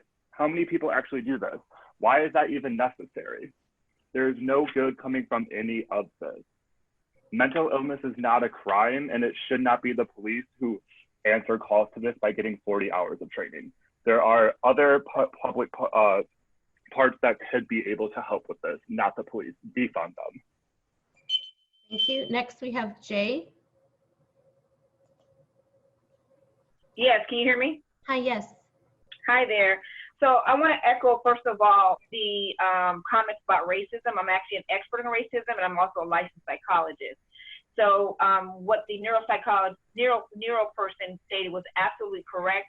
We're talking about blatant racism, not subliminal messages or covert racism, number one. I also echo all the callers that want resignation of anybody, not just Michael Moore, but anybody in leadership that has endorsed killing people in our community and abusing people, as well as accountability for all the cops. I also want to propose that we hold killer cops accountable also by having them have their own insurance, like we have our own insurance for malpractice. Continue to prosecute cops that are gang members. They have their own tattoos. They're in LA Sheriff's Department. They're killing people behind bars and murdering people and maiming them. So please hear us. Thank you. Next, we have Juliana De La Santa. Hi, can you hear me? Hi, yes. Hi, to directly address Chief Gurmala, our community expectations, we expect you to defund police, not spend more money to train them. We've seen over and over again, trained police consistently fail to use their training. We don't want to co-partner with you. We have been explicitly clear on what we want, and we want nothing to do with police. There's no getting this training right. There's only defunding police. To address Commissioner Soboroff, let's be clear here. We, the community, are not reimagining law enforcement. We are reimagining our communities without it. And to address Chief Moore, we're not asking you what you are doing. We are telling you to defund the police. I yield my time. Thank you. Next, we have Nadine Bedrosian. Hi, I am going to just speak to the training that was spoke of. To be honest, I'm hearing a lot of talk coming out of both sides of the mouth. You know, you talk about having all these extra trainings, but then they can go somewhere else, but then it's one of their supervisors that will sign off on that. I don't understand how internal checks and balances are going to fix the problems that are created internally. So I don't think what you have done is enough. And I also don't really care how many lesson plans you have on this training and that training, because it's not working. So whatever exists is not enough. Hire social workers, hire people that are already doing the work, hire people that can de-escalate, defund the police, get them out of the schools. Thank you. Thank you. Next, we have caller ending in 9939. And this will be our last speaker today.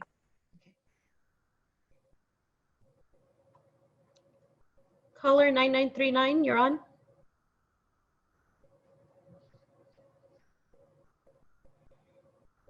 Okay. It's unmuted. Caller 9939.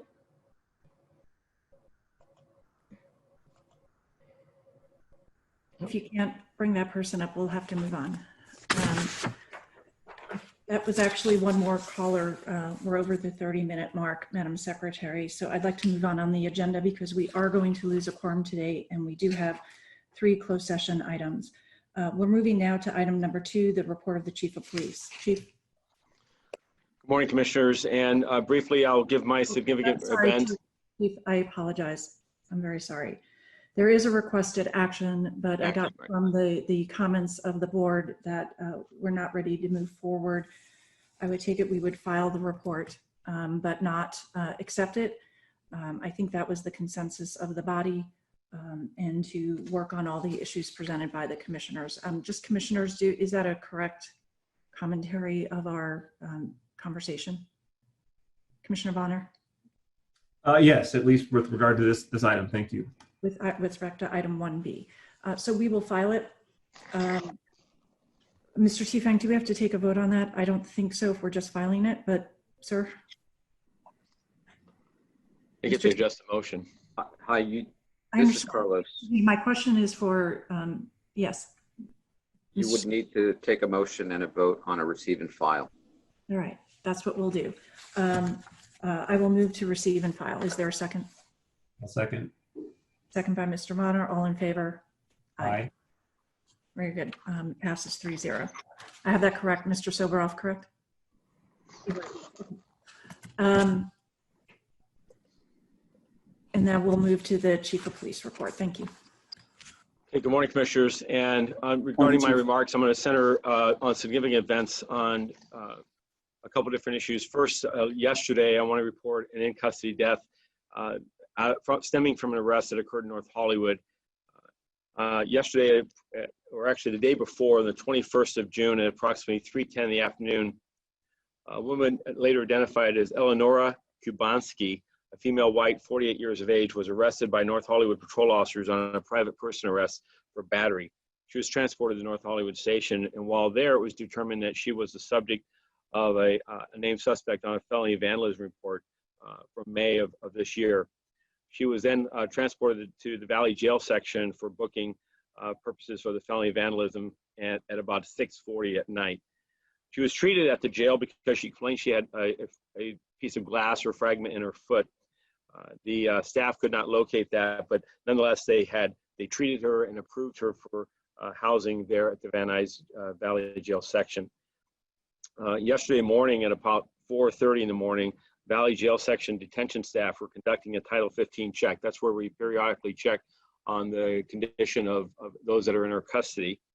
And they observed that Ms. Grabowski was on the ground and was not breathing. Detention staff performed CPR immediately, as well as summoned medical staff from the dispensary, and the Los Angeles Fire Department paramedics also arrived and continued to administer CPR with unfortunately negative results. She was pronounced at scene at approximately 5:18 hours yesterday. A Force Investigation Division personnel responded and have begun their investigation of this incident. There was no use of force reported during any contact with Ms. Grabowski. Additionally, the Family Liaison Unit was also notified, as is part of our protocol, and the family of the decedent was notified by the coroner's office, as well as Family Liaison Unit and Chief of Staff. Our Chief of Staff personnel and Family Liaison took steps to explain the investigative process and the path forward, and also afforded the family member our contact information for any way that we can be helpful or assisting to them. That is the second in custody death this year that we have experienced. Secondly, there was, as reported last Friday, I made a decision in consultation with, or conjunction with, the Board of Police Commissioners to place a moratorium on the use of the CalGang system. As a matter of record, this commission issued a moratorium on the entry of any new individuals into CalGangs. I believe it was on June 6th. But last Friday, I issued the order and in placing a moratorium on not just future entries, but any use of the system. The database will only remain accessible for the purpose of removing entries and those that come to the department's attention as being erroneously entered or petition to have a person's name removed from the system. Moreover, the department's working to formally revise its policy to streamline that removal process of individuals and to increase in transparency to the community. Historically, the CalGang system has been a point-of system and one that's been relied upon for investigative purposes, but has not been or would it be allowed to use this as a sole basis for any enforcement action.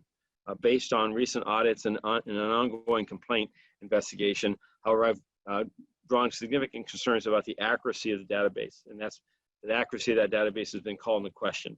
So to strengthen community trust and avoid any adverse impact on individuals, particularly in communities of color, I've decided to direct a complete moratorium on the use of the CalGang system until further notice.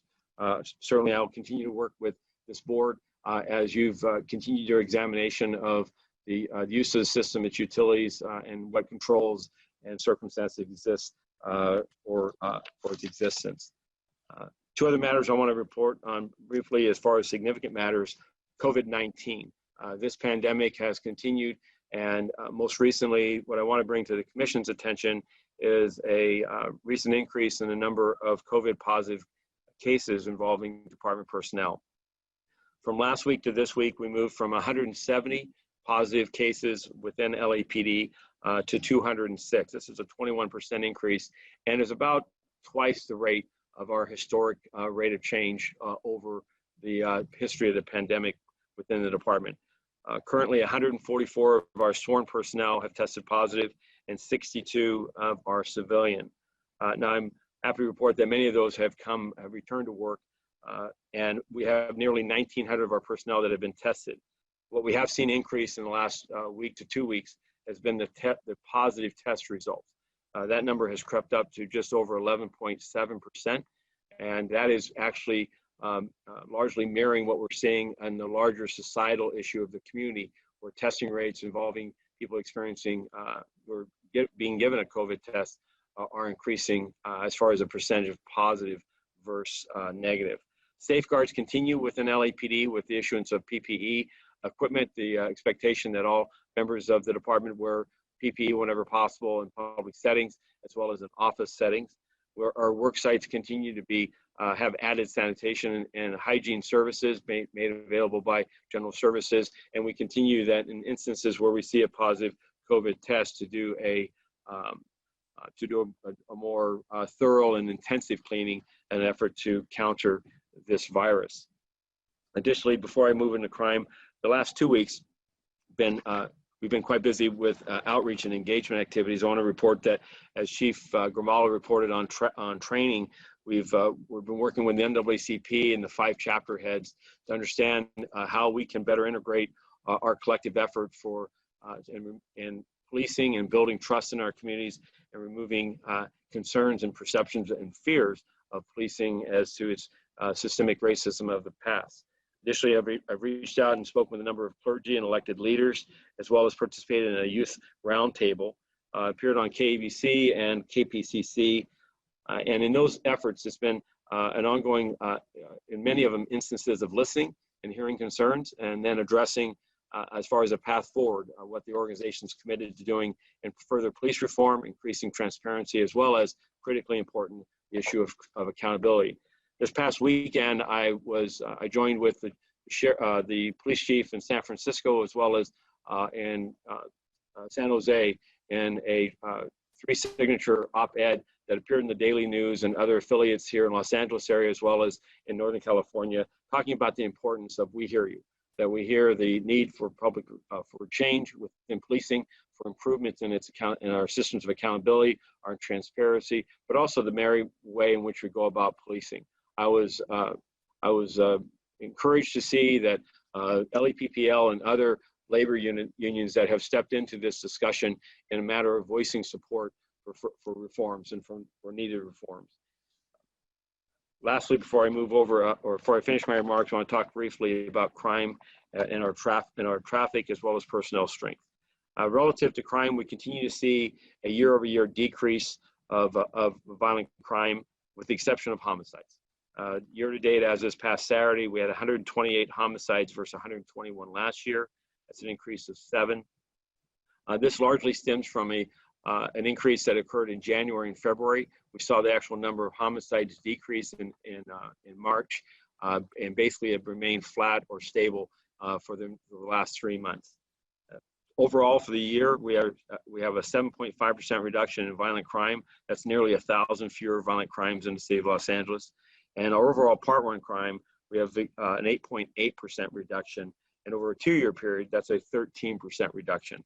Now, the only area other than homicides that draws concern is our motor vehicle thefts. Since the beginning of the pandemic, we have seen a striked increase in the instances of motor vehicle thefts. And while many of these vehicles are recovered within days of their being stolen, today or year to date, we have a 25% increase year over year in motor vehicle thefts, and over a 2-year period, that's a 9.5%. The impact on this on communities that many times can ill afford to lose their primary means of transportation, I can't overstate that. Our efforts for prevention and to lock it and hide it in a sense of and keep it as a means of preventing thefts, including automobile thefts, is something that we continue to work with our communities. Moving over through the rest of our stats, we do see have continued to see an overall reduction in our shooting victims, with 38 fewer shooting victims this year versus last. That's an 8% reduction. I spoke briefly, moving over to our in-custody death number, that with yesterday's incident, that we now have 2. That number was 2 last year. Year to date is just slightly below our 4-year average. Regarding officer-involved shootings, we've had a total of 16 officer-involved shootings this year versus 13 last year. The 4-year average of that number is just over 18. We've had 5 fatal officer-involved shootings of the 16 incidences. That number last year was 6, and our 4-year average is just under 8. Moving through to our traffic numbers, we continue to see reductions in traffic fatalities, DUI-related serious injuries, as well as hit and runs, motor vehicle and bicyclist-involved collisions. Much of that, we believe, is directly related to the decrease in traffic flows. We did see, as I reported to you earlier, some increases back in May as the Safer at Home initiatives were relaxing. That appears to have stabilized a bit here, so I'm thankful for that. We have asked our officers to ensure that their visibility and their presence on enforcement for the high injury networks is reinforced. Regarding our personnel strength, we stand today at 9,971 sworn personnel, and that is 159 fewer from our authorized strength. And we have 3,044 civilian members, which is effectively 2 over our authorized strength, 388 reserves, and 1,724 cadets. That concludes my remarks. I'm happy to take any questions or comments. Commissioner, questions? Commissioner Bonner. Yes, please. I'm going to go back to a couple of things that I was alluding to earlier, and just broadly speaking, I'm just emphasizing again, at least relative to my perspective. We have a lot of work to do, and when I'm saying we, I'm speaking to about the commission, the department, elected officials, all of those who have heard and whatever their version of the mandate is. But there's a lot of work to be done, and I don't think that we should do as much, or we should be doing as little business as usual as possible. And what I mean relative to the chief's report, I note that the basic structure of your report is a legacy template, that other chiefs have kind of come forward. You report on crime statistics, the workforce, and traffic, and some of those things, which may be the essential points in a normal course situation, but I can tell you that nobody that's dialed into this call or that's really listening to the conversation right now is coming here for that information, right? I think the chief would probably agree with that. And Mike, so my one question or request to you would give some thought as to how you might revise the format of your chief's report, at least for this period of time, whatever it's going to take us to kind of get through till we think that we're in some place different than we are now. But I'd encourage you to revise the report, focus it on the key elements of the conversation that we're trying to have now. And I would start with the first question that I would start, is asking you about, the one I referred to further, is as to what your interpretation of the mandate is. And mind you, your interpretation is the same as mine, but it's just going to be helpful to know what it is. And then lastly, I just say that it's related to your report, and probably is a process going forward for all of us, that I don't think we're going to get very far if we ask the chief to come every week and kind of present on things that he's planning to do and that we're planning to do, and kind of approach it in the conventional way that we have addressed some of these things in the past. So I'm just inviting the chief, starting here now, to address that specific question, but also then to think about, not necessarily here today, but how you can think about what comments you would see as being most important to highlight on to facilitate the conversation that we're really having right now. Okay, Commissioner, so as to what is our mandate, I see our mandate as building trust, and most recently the aspect of how that trust has been impacted by the events in Minneapolis and other places, as well as here in Los Angeles. So the most broadly speaking term, this can be answered, of course, in a multitude of ways, but at the end of the day, we exist for the purposes of building trust in our community, so that safety and the success of Los Angeles is something that we are integral and involved in. I see my mandate as ensuring that there's a consensus that I build under the leadership of this commission, as well as the Mayor Garcetti and the City Council and our elected officials, and as well as the community, as to what does building trust mean? How do we go about doing that? And that really is not so much what we determine as a means of achieving it, but how do they see it, and those various stakeholders. To your point earlier about the issue of fear, reducing the fear and incident of crime, is your paradigm of the fear of the police is a significant concern to you, on par with the fear of crime. And so that perspective of understanding that and appreciating that, and ensuring that as an organization we're addressing that fear that is resident with you and with others in Los Angeles as our men and women, our people, go out to perform and build trust, is that we must first recognize that there's instances in which you've referenced on par with the fear of crime as a fear of our very presence. So how does that change, and how does that modify and mold us as a department as we go about our work? So that's in short. As far as the format of this report, it is at the direction of the Board of Police Commissioners. You're, as the board, determined what is the content of this. I'm certainly happy to give my thoughts and remarks. It has evolved over years. The COVID conversation is a direction of this commission to address as its pandemic has rolled out.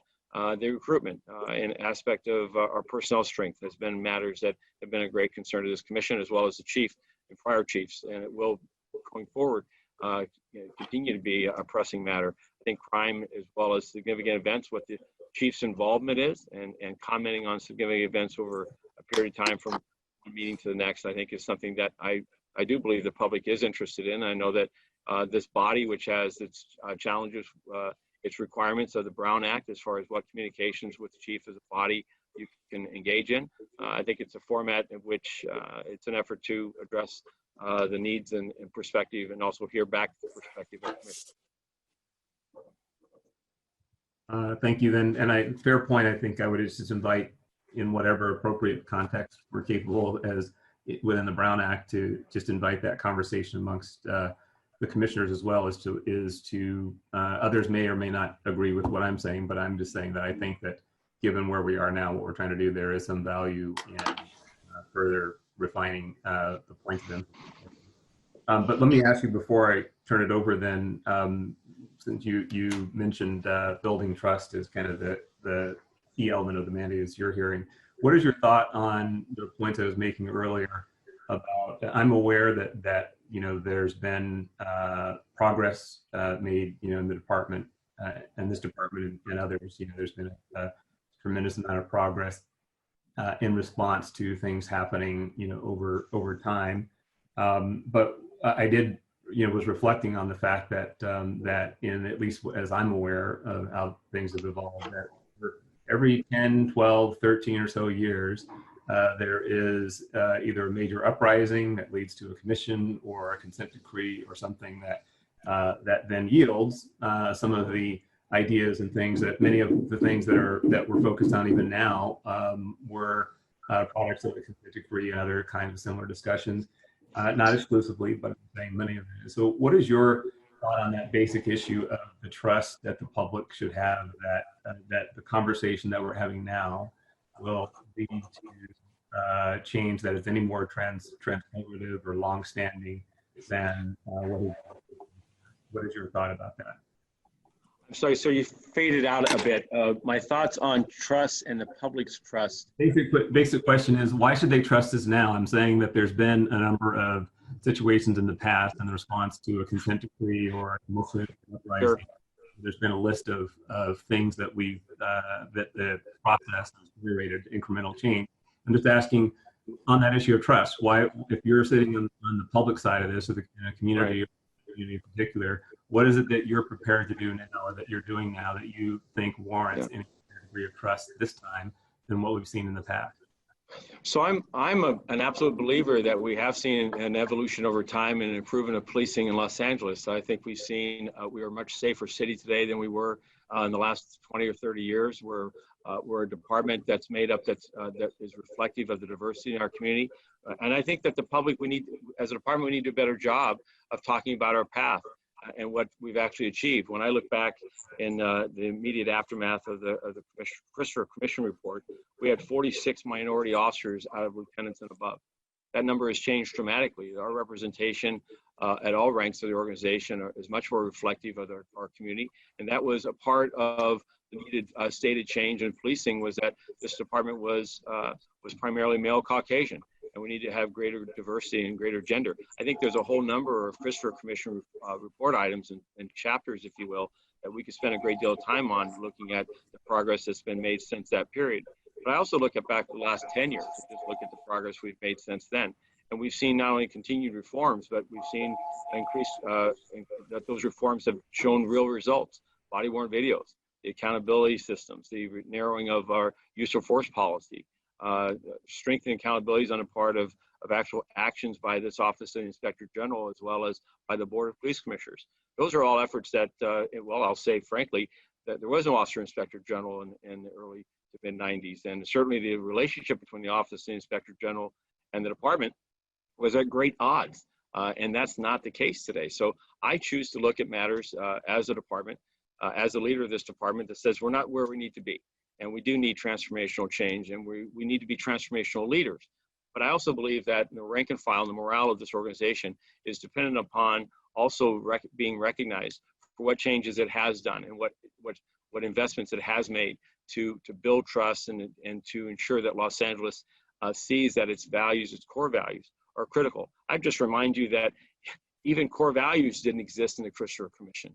So that, you know, there's something we reference every single day, that there's been a great history of change. I do believe in listening to the men and women in the organization. Their greatest frustration right now is they think I'm failing as a chief to really say that story and to really talk about what transformational changes we have made, and that we are in fact in a narrative that is that we've failed, and we're not making we haven't moved as we should. And I think there's a real danger to that mindset, because, well, we're not where we need to be.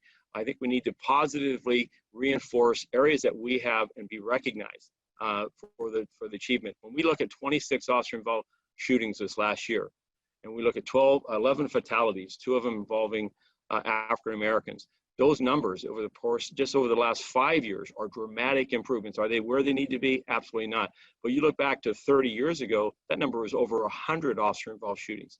And while I know this commission is barraged with reports about hundreds of officers, 100 of officer-involved shootings, 600 plus individuals that we've killed in the last 5 or 10 years or 5 years, outrageous numbers that have absolutely no basis of fact.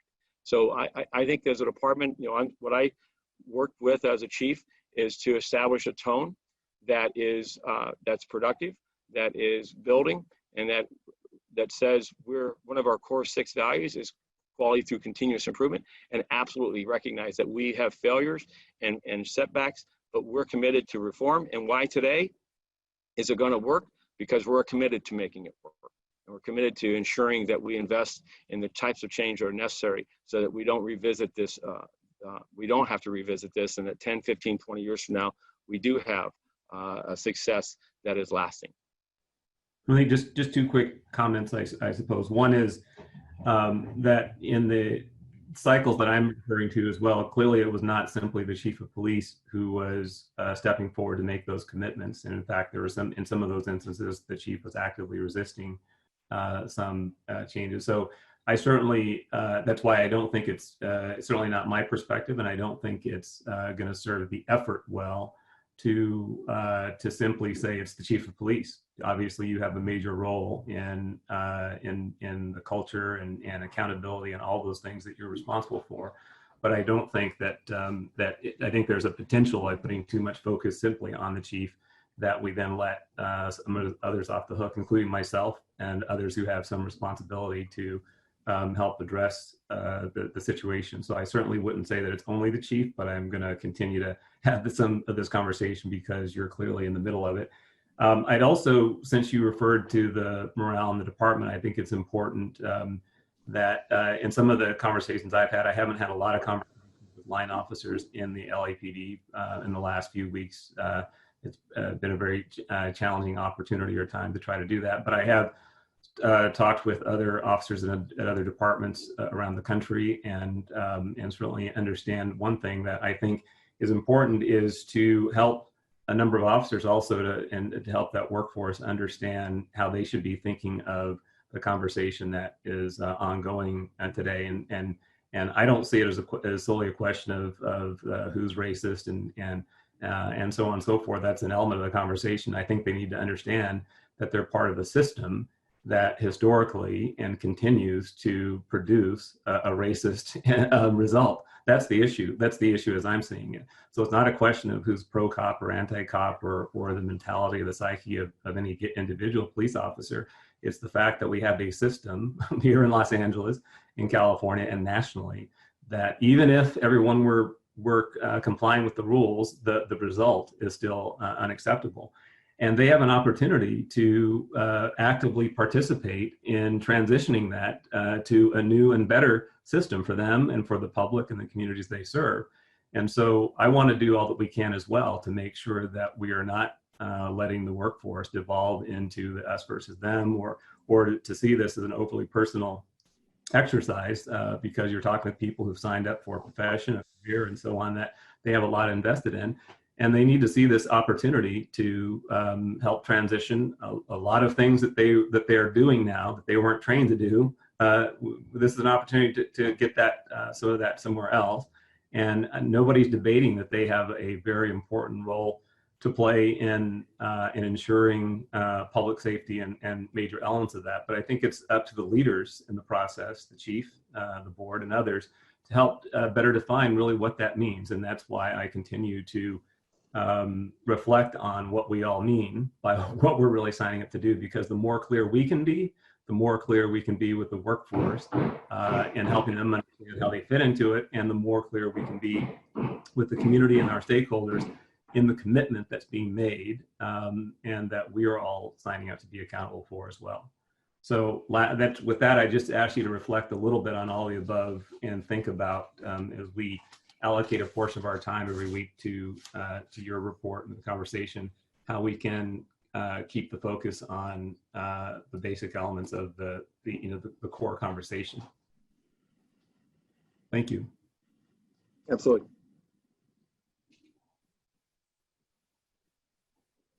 Commissioner Soboroff, did you have any questions? Madam Secretary, could you assist him in unmuting his, there we go. We good? There we go, sir. Yeah. Chief, I want to follow up on the morale issue because I have talked to dozens, maybe 100 officers from all over the city, none of whom are on the command staff. And I do want to talk to you about morale. First off, I believe that the events of the past month or so and the reimagining of public safety is an incredible opportunity for not only our department, who's pretty advanced in it, but for the country. But when the definition, the officers that I speak with, when they think the definition of defund is no funding, when they think the definition of reimagining public safety is no policing, abandoning the organization, when they know that correct me if I'm wrong on these, 98 or 99% of officers who have worked over 20 years on the force have never used their guns. 26 officer-involved shootings out of millions and millions and millions of calls for service.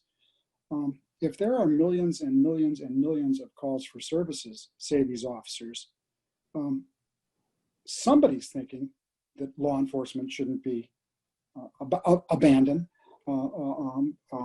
Somebody thinks that fund reduction shouldn't be to zero. The officers on the street, when I hear a third generation officer saying that he's going home to tell his son, this is the end, I don't want you applying. How this morale issue to me is a very, very important issue, and it troubles me a lot. You feel like a lot of it is that officers feel like it's well, I guess they think that everybody has more to do, but they think that you have more to do. But these paradigms of there is no middle, it's no money and no cops, really hurts the officers that I talk to, and none of them are on your command staff. So I think that this is a very stressful time in law enforcement, certainly in LAPD, and I agree my movements around the city and talking roll calls. Yesterday I had a 2-hour meeting with rank and file that as an open mic to hear their concerns and listen to them, and to and as well, and I'll continue to do that, as well as I've asked and for my command officers to do the same thing. I think the way forward here is, first of all, to be very visible and to give opportunities for a workforce that's under a great deal of stress, stress that is within the organization itself, as well as stress from family and from their homes. They've gone through a terrific ordeal, and frankly, they're still in the midst of one with this pandemic. So the crisis of the jour, in the sense of what started in March with this pandemic and the challenges and they rose to the occasion, addressing a public health need with public safety resources. And then moving in through the events of the civil unrest and the vast majority of them going out and attempting to facilitate peaceful marches, lawful manners in which people to express their grievances and to be heard. And in the process of that, seeing a number of them attacked and injured, and then actions to defend themselves. And now the question is, was it appropriate? And so part of the things for me is, and for our command staff, is to go out and support our people. To not just wholesale say that everything you've done is right and that there's no mistake or quarter for an understanding that we may have misstepped or done something wrong, but the vast majority of people in an organization are going out to provide for public safety and service. And to Commissioner Bonner's point, they may not see themselves as part of a racist system. And that's where they're struggling, because they came to a profession of service, not to serve a racist system, but to serve and sacrifice themselves for people that they don't know, but a life of that in that profession. Now, with that, having said, okay, let's acknowledge what's happened before us, and understand that these stresses are on board, and that also let's look back at the last 20, 30 years and a part of our 150 years, and we own a part of what is America is debating and anguishing over. And we also own a great part of history and reform, and in being a leader in 21st century policing, and in being progressive, and in demonstrating what accountability, training, personnel qualities mean, what accountability means by a board of police commissioners, by an office of inspector general, by the winds of progress blow from the west, and that they come from this city. And so I'm proud of them. And yet I also know that this is a tremendous opportunity for us, an opportunity to fundamentally do what officers have been asking to do.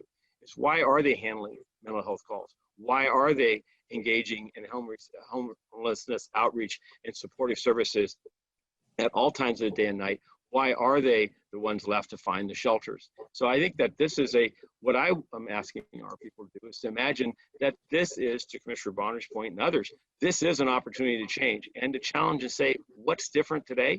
Well, that we're not going to be an organization that's arguing with that. We're going to be an organization advocating for that. And so and not to worry about defunding the police, the aspect of the policing going away. There was 254 murders last year. There were over 1,000 shooting victims. We need to be in the business of law enforcement, of service, but not reactionary, but to understanding the underlying influences of those crimes of violence and those victims that are occurring, and the safety of traffic, and really the safety of communities. And how do we go about imagining our work where a portion of it is going to be moved from us? It's going to be moved to other elements of society that are going to take up that charge. And so that I don't ask officers to go out and treat people medically, that we don't ask our officers to go out and continue to be the agency of last resort, and many times the only agency available to deal with tens of thousands of instances. So it's a great opportunity. We need to recognize and be visible and be seen as supportive, and hearing how they're hurt. And we need to build on their resiliency. We need to build on their faith and confidence in themselves and in this organization and in this city, and that the city believes in them. Thank you, sir.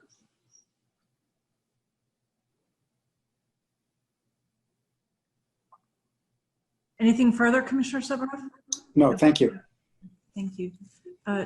Chief, I'm aware yesterday you were before the Budget and Finance Committee. You didn't report in any detail on that. I wonder if you can briefly tell us Yes. the proceedings and generally what happened. So it was a 3+ hour conversation, and it is a matter of the Budget and Finance that is going to be now forwarded, or going to remain with them till I'm hearing next Monday, where their final recommendations to the full council will then proceed to the full council for action next Tuesday, or at the latest Wednesday, which obviously is July 1st, the start of the next fiscal year. The matters that were before the commission, or for the Budget and Finance, was a mayor's initial budget in April, which imagined a belt tightening and downsizing of the department by more than 100 police officers, 140 fewer civilians, and some other cuts and curtailments as an effort to deal with a significant loss of revenue because of the basis of the pandemic. That was followed by a motion by some councilpersons, as well as an effort supported by the commission and the mayor, which was to look at the department's budget and figure out if we could identify an additional 100 to 150 million of additional cuts as an effort to identify resources that could be potentially realigned into social programs and dealing with and supporting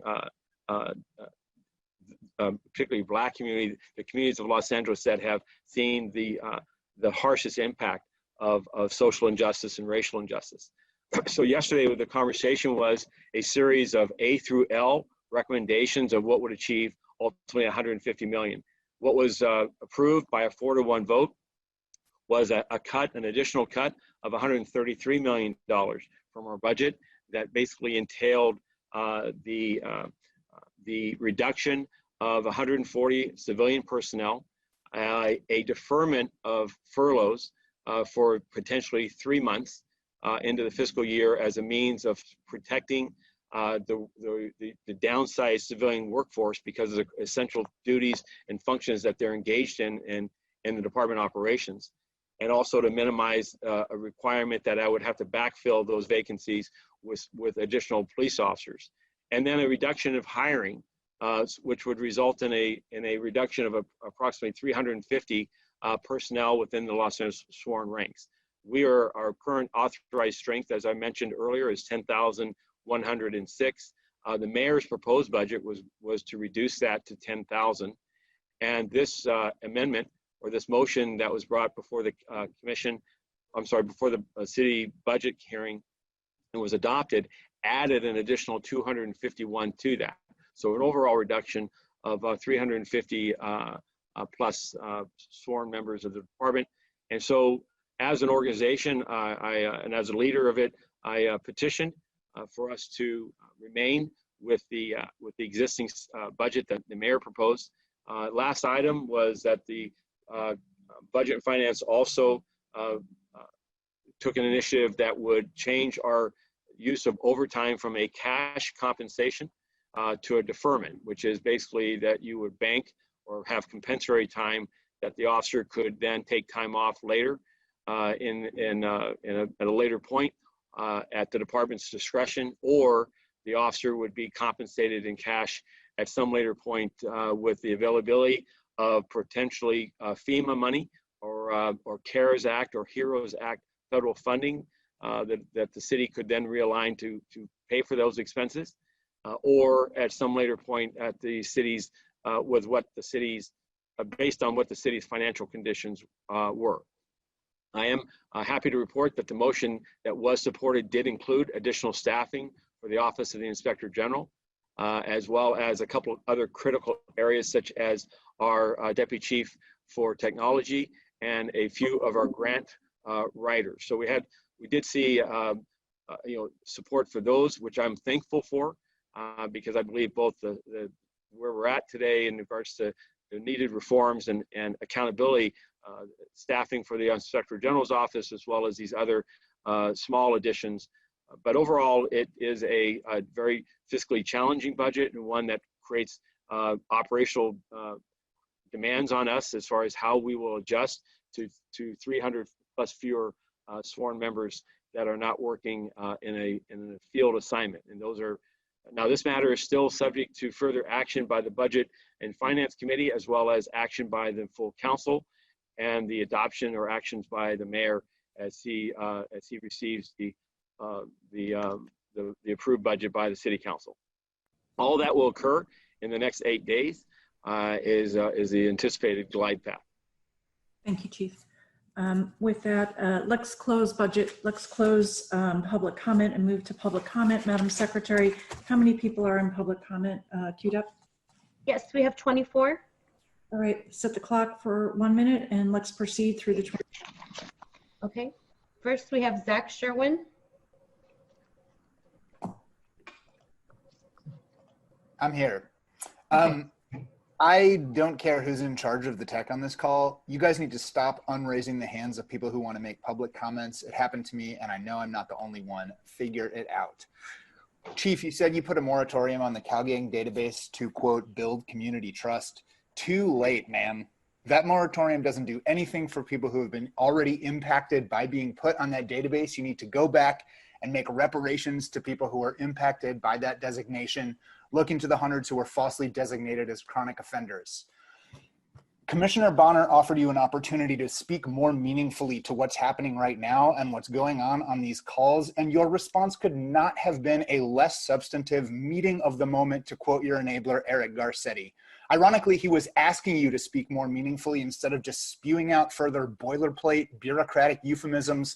With every syllable and every action, you prove your unqualifiedness to lead this city's police force. Of course, your cops are getting COVID. None of them ever wear masks. Next, we have Hamid Khan. Hello, can you hear me? Hi, yes.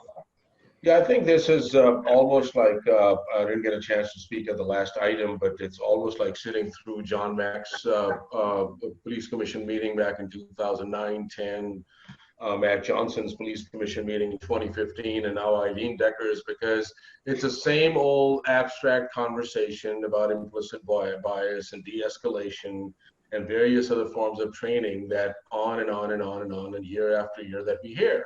But there's nothing substantive. I mean, Bonner, you raised this issue that, you want to feel. I mean, you were talking about a feel. We don't care about feelings, man. You need to act. There has to be action that needs to be taken. Moore talked about, like, this is not the return of what was taught. No, it wasn't. It is the unloading of what is in the present. So there's a whole lot of tactical operations. You can talk about the budget, you can talk about staffing, unless tactical operations, the whole surveillance architecture is dismantled. Data-driven stuff is seriously seen and dismantled. Nothing is going to change.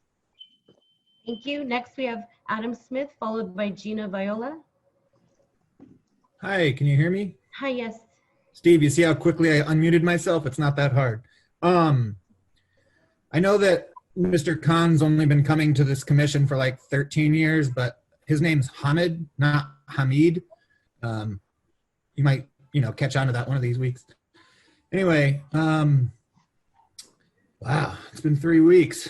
Good thing nothing's going on with the LAPD, that you guys just keep taking meetings off, huh? Yeah, I think too, Mr. Bonner, it's good to be questioning some of this stuff. But what are you doing to actually dismantle the programs that are causing the harm? Will shifting training cease the harm caused by suspicious activity reporting? When the LAPD is still relying on communities like mine, white communities on the west side, to see something, say something, and participate in these like proxy cop programs that cause real harm to houseless folks and folks, fuck you guys. Gina Viola, followed by Baba Akili. Chief, of course, there's been an increase in positive tests of your officers for COVID. They are the only ones at all of the protests not wearing masks. I had several of them spit directly into my face many times over the last several weeks. Chief, you can make all the public appearances you want in an effort for accountability. The accountability sits right here in front of me. Every single week you have these meetings. Every single week you sit with the police commission that is supposed to reside over you. We know that this is a farce. There is zero accountability regardless of how many media outlets you go and speak to about it. I would love a revised chief report. And I think you should include open cases and solved cases. I've asked for this many times over the last couple of years. You mentioned the 254 murders that happened last year, and that's why policing is never going away. How many of those murders did you prevent? How many did you solve? Zero would be my guess, or maybe. Thank you. Baba Keeley, followed by Izzy Maxwell. Yes, y'all know me, and you know I'm with Black Lives Matter LA. This is the most hypocritical and disingenuous meeting I've been to in years. To have you all sit there and say some of the shit you've been saying is unbelievable. We've had demands before you starting at the beginning of the year. The first one was the LAPD cease using the gang database altogether. That Police Chief Moore immediately disband LAPD Metro Division and more publicly release the names of the officers. This is unadulterated bullshit. I have never seen, we've been coming to these meetings for over 5 years telling y'all this same stuff, and now you act like this is the first time you've heard it. This is absurd. This is hypocritical and very disingenuous. That's why we are calling for defund the police, divest and invest, divest from a racist institution and invest in the community.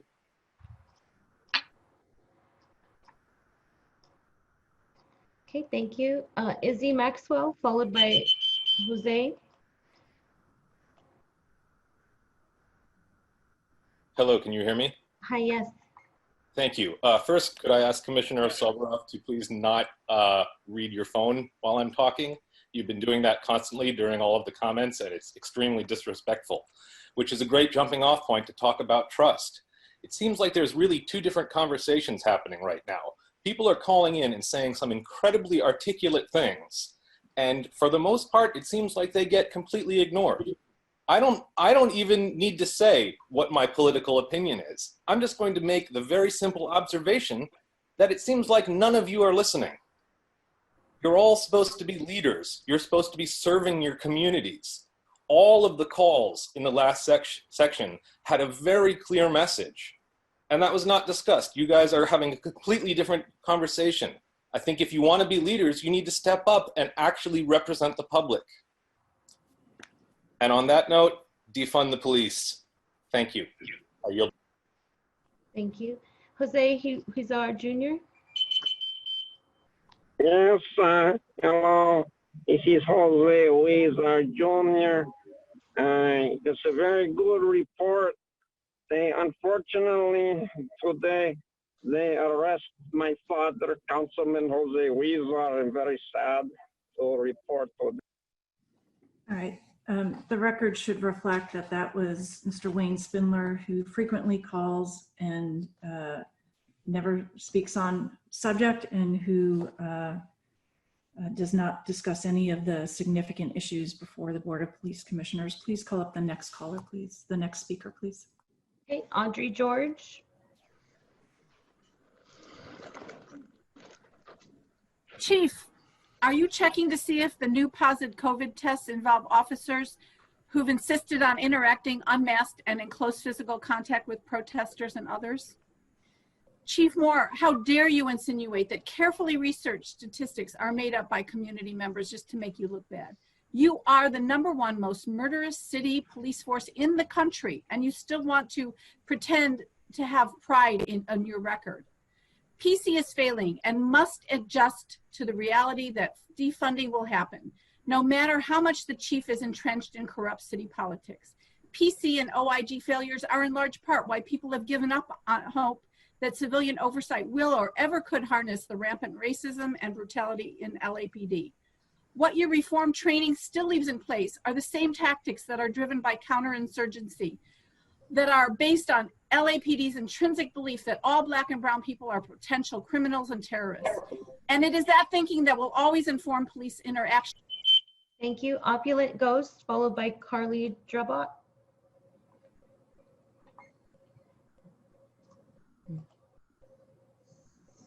Hey, can you hear me? Hi, yes. Hang on, I'm just turning down my speaker. Yeah, where do I start? You canceled 2 meetings. You're changing public comment period to 30 minutes, giving everyone 1 minute. Soboroff, if you keep showing your phone in front of the camera, we're not even assuming we're texting, we're seeing you texting, and you just keep doing it. I'd like to see a record of how exactly everyone implemented the public comment given to you a few weeks ago. Obviously, Moore still has a job, so that's key evidence that you ignored us. The only thing genuine he's ever said is that the blood of George Floyd was on the hands of the looters. May I propose that people commit petty theft because they're in need? Is it really that much worse for people to steal t-shirts from Nordstrom's than to steal over $1 million in pensions from the taxpayers after retiring for under a week and then taking a high-paying gig as police commissioner? Go back to bed, Sobroff. Okay, Carly Gerbeau, followed by Margaret H. Hi, this is a question for President Decker. Who has the authority to fire Chief Moore? Could you answer that for me, please? This is your time for public comment. We're pursuant to the Brown Act, not supposed to engage in back and forth. Please proceed. Interesting, interesting. All right, well, then I would just like to point out the plentiful comments, public callers, emails, letters that have been made by your constituents. Please fire Chief Moore.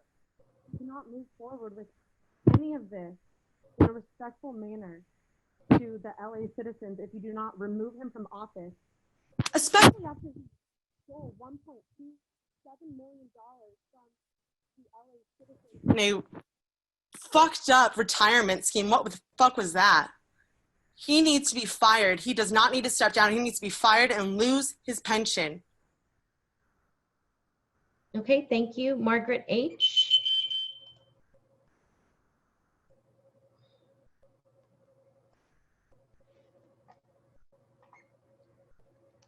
Margaret, you're on. Margaret H. Let's come back to that speaker. Okay. Oh, wait, is that? Can you hear me? Yes. Yes. Oh, sorry about that. My microphone was giving me issues. Hi, my name's Margaret. I work as a software engineer for the National Aeronautics Space Administration. Just wanted to give you guys some logical pointers because I know that people, obviously tensions are high. We do know, I think we can all agree that there is a police brutality problem, and I know that you guys are trying to fix the issue by adding more training, but in the past, the precedent has showed that this hasn't always worked and usually hasn't. So I would say that a better suggestion would be to suspend use of admin leave for cops if they commit a crime, withhold pensions and don't rehire cops involved in excessive force, and cap overtime accrual and limit pay for military expenses, withdraw participation for militarization programs. COVID cases are going up for cops because of lack of masks. And lastly, hopefully we can eliminate qualified immunity in California eventually, gradually like Colorado has. And that's all I have to say. Thank you so much. Thank you. Joseph Ocon. Can you hear me? Hi, yes. All right, Steve, you can salute the chief if you feel like it. We all know you want to. Building trust. No, it's not about building trust. This idea that the problem here is simply a breach of trust requires that we imagine public safety as reliant on policing. So besides the fact that, as Commissioner Bonner rightfully pointed out, and has been pointed out many, many times before by BLMLA, Stop LAPD Spying, LA Can, and others, we've been here as a city many times before, but the department has proven itself again and again untrustworthy. I would go further and assert that the reason we keep returning to this point is because the police are doing exactly what they're designed to do. And it's for this reason that the officers' morale is so low, because they're thin-skinned losers who are afraid they won't be able to get away with it anymore. What? It hurts your feelings and morale to recognize that your department is an anti-Black killing machine? We're not reimagining the police, we're reimagining public safety. That means abolishing the police. Steve, that means reduction of funding to zero. And while it's not only on the chief is a roadblock here. So the only report from the chief of police I want to hear is his resignation. Go fuck. Thank you. Kelly Harvia. Hi, can you hear me? Hi, yes. Hi. So Commissioner Soboroff mentioned that, a large number of cops have never drawn their weapon despite 20 years of service. I would argue that drawing a weapon isn't the only use of force. It isn't the only time where racial biases come into police making decisions. And so with that said, and with the chief of police talking about increased representation in the force, what are you doing to increase the number of women in the LAPD? And what are you doing to ensure that they're not harassed out of service? Female officers are shown to use less force, they're shown to de-escalate problems as opposed to escalate problems, and they're shown to cost the city less money in terms of payouts. So I think that that's a pretty critical issue. I know LAPD is only 18% women. That's too low. What can you do to raise that number and to keep women in the force and to promote them? Thank you. Now we have caller ending in 3146. Hello. Well, Chief, you talked about the trust. It's kind of corrupt trust, don't you think? When you and the mayor weren't telling us that you were going to be the mayor, they were telling us. So there's no trust there. What about how the Madam President takes 5 votes? She only got 4 votes. Let's look at the trust. There was an LA Times article about Gresario Mack. It was Lee and Robles. He said, quote, after Mack fell to the ground, he was 10 to 15 feet away. It looks like he's getting ready to charge me, but he says he's on the ground. How can he charge if he's not on the ground? So I take another shot at him, giving him command to drop the knife, not to grab it, because I think he's going to come up and slash us again. He never slashed an officer, and this is why there's no trust. You need 5 years of training. You need a blood test for every officer. Look at SB 230 again. As I said, in 1G, it states they don't even have to follow the policy. Thank you. Next, we have Daniela Rivera. Hi, yes. Can you hear me? Hi, yes. My name is Daniela. I'm a resident of Los Angeles, and I just want to say to Chief Moore that your empty promises mean absolutely nothing. It is too late to be talking about trust, to be talking about the importance of building trust in our communities. Let me tell you something. We don't trust you. We don't trust you. There have been hundreds and hundreds of people that have been killed in the last 8, 10 years with no repercussion at all from the LAPD. You guys are sitting here talking empty promises, talking general conversations, and there is no actual response to what the people are telling you. You need to remember that you answer to us. We are in charge here. So step up, listen up, and actually make some real changes. Defund the police, Black Lives Matter, and all of you guys need to really take a look at yourselves and see what you're doing for the city. I yield my time. Thank you. Next, we have Ely Henry.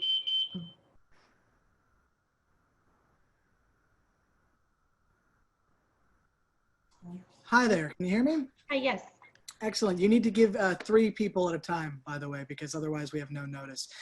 First of all, Chief Moore, you are not going to get credit for evolution of the force. We're not going to congratulate you for killing less people this year than the year before. We won't even congratulate you, by the way, when you kill no people in a year, because that's what you should be doing. It's your job. Commissioner Bonner, the chief of police may not be personally hitting every protester with rubber bullets, batons, tear gas, and pepper spray, but he is responsible for these actions when he gets up here and talks about police morale instead of the morale of the people he's supposed to protect and serve. Speaking of morale, Commissioner Soboroff on your phone, you have spoken so emotionally about the morale of officers, and it makes me wonder, what is the purpose of this entire commission? Is it to be a voice of the police, to make sure they are heard? Because I thought that was the job of the police union. I'm pretty sure your job, sir, is to represent the voice of the people. Finally, Chief Moore, this is not reactionary. This hasn't come up out of nowhere. Defunding the police has been the work of Black activists for years and years. Just took the rest of it this long to finally listen. We don't like you. We don't trust you. We'll never trust you. If you truly care about the people of this city and not just the cops, resign. Thank you. Next, we have Paula Miner, followed by Patriot. Yes. Chief Moore, you said you went to something where you agreed that you were listening. You were not listening. Reimagination means LAPD must change. It must change. Black Lives Matter has raised issues with you in this commission over and over again. You did not listen. Instead, you met with select members of the Black community and clergy because you knew they did not have enough information about what was going on to question your lies. You pretended. If some officers had coffee with folks and some officers played with our little kids in the project, taking them on field trips and buying them toys, no one would notice the brutality, corruption, oppression, lies, and murder, or the lack of transparency and lack of accountability. No one would notice officers like Martin Robles, Ryan Lee, Frank Hernandez, Tony McBride, and Edward Agdepa. Chief Moore, you need to go. Thank you. Next, we have Patriot, followed by Jerry Oscoto. Hello, can you hear me? Hi, yes. Perfect, perfect. Can you hear me clear? Hello? Yes, I just want to say this.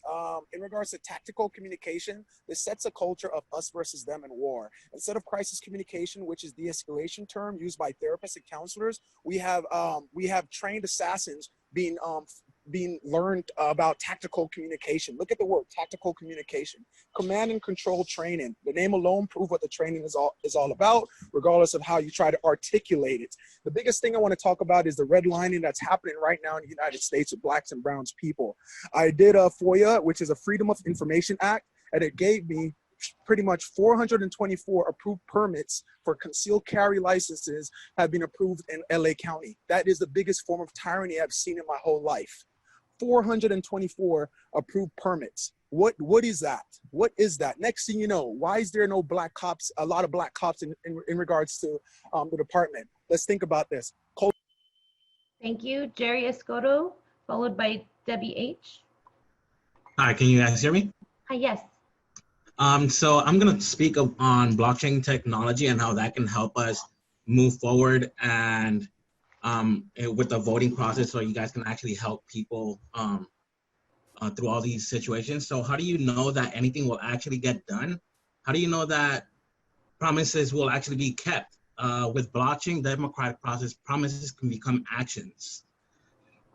How to run a voting system where a proposal can automatically be enacted if the voting process passes. To start, a smart contract is an immutable program that rules that are coded in a smart contract cannot be changed. Once deployed, it cannot be stopped.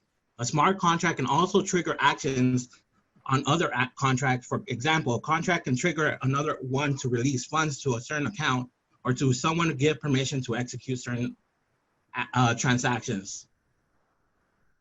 In that smart contract, we can include a proposal which. Thank you, Debbie H., followed by Edie Adams.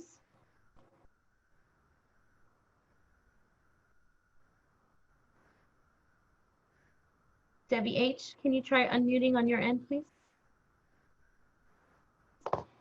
Okay. Can you hear me now? Hi, yes. Hi, sorry. I just want to say, in observing this meeting, I have watched Commissioner Bonner try to open up some eyes here.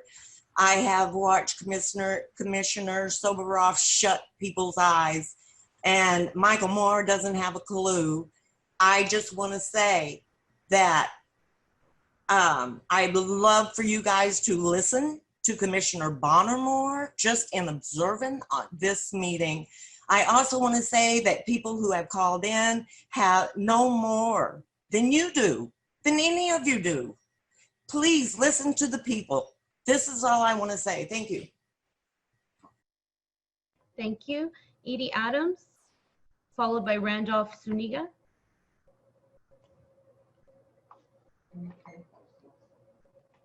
Edie, you're on.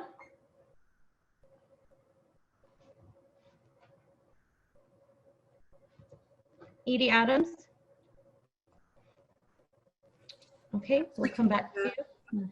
Oh, Randolph Zuniga, followed by MW.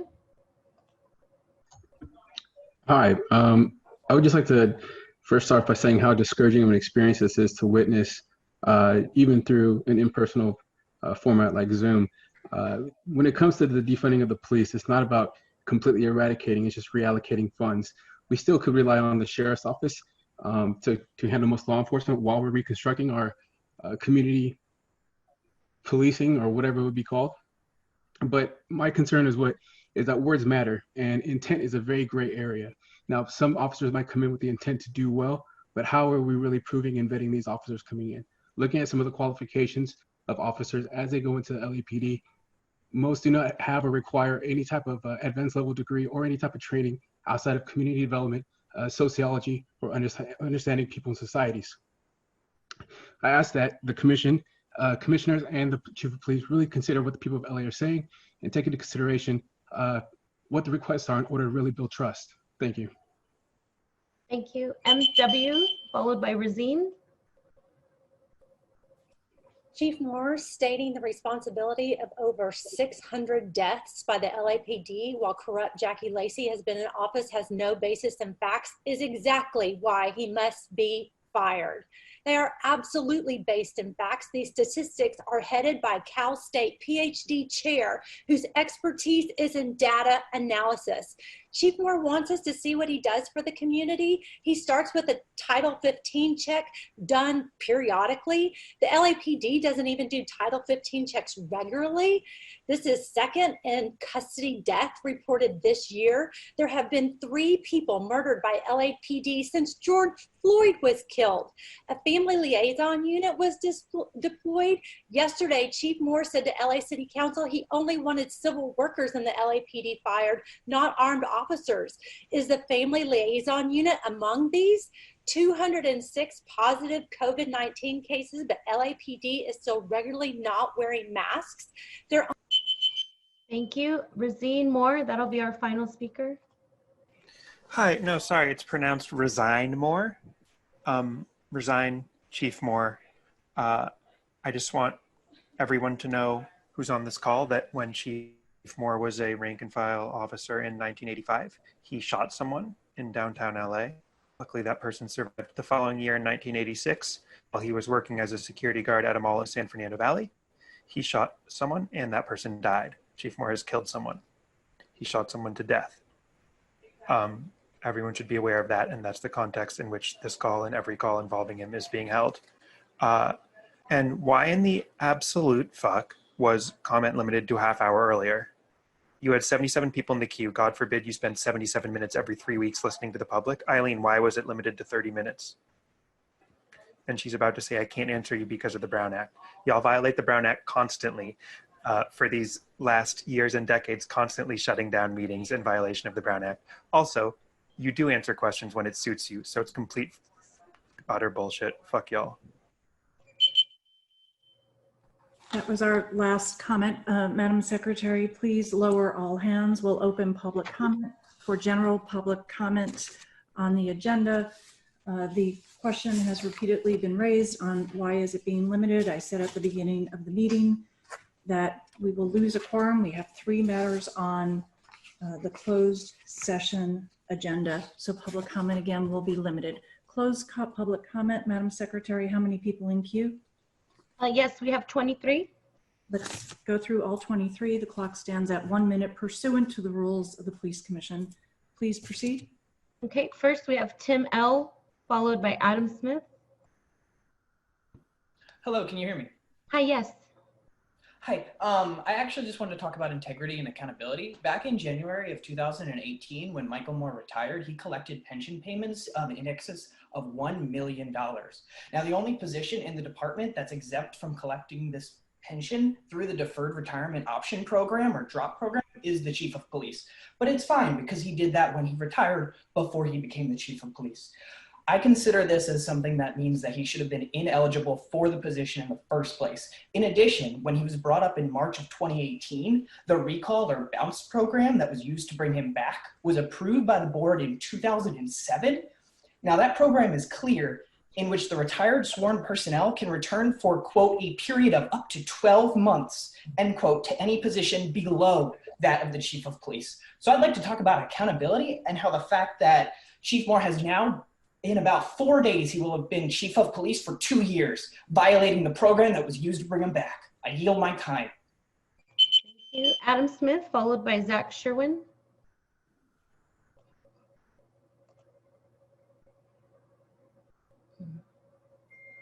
Can you hear me? Hi, yes. All right.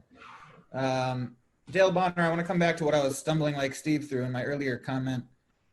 You asked a lot of good questions, much to the chagrin of the chief. He seems to be specifically irked when you ask him questions. Weird. Anyway, you asked the chief what the mandate of the LAPD was. I asked, what's the mandate of the Civilians Voice in Police Affairs Police Commission? It's not just to ask tough questions. If public safety is the goal, you must proactively work to defund and dismantle the actual programs that cause direct harm against Black, brown, poor communities.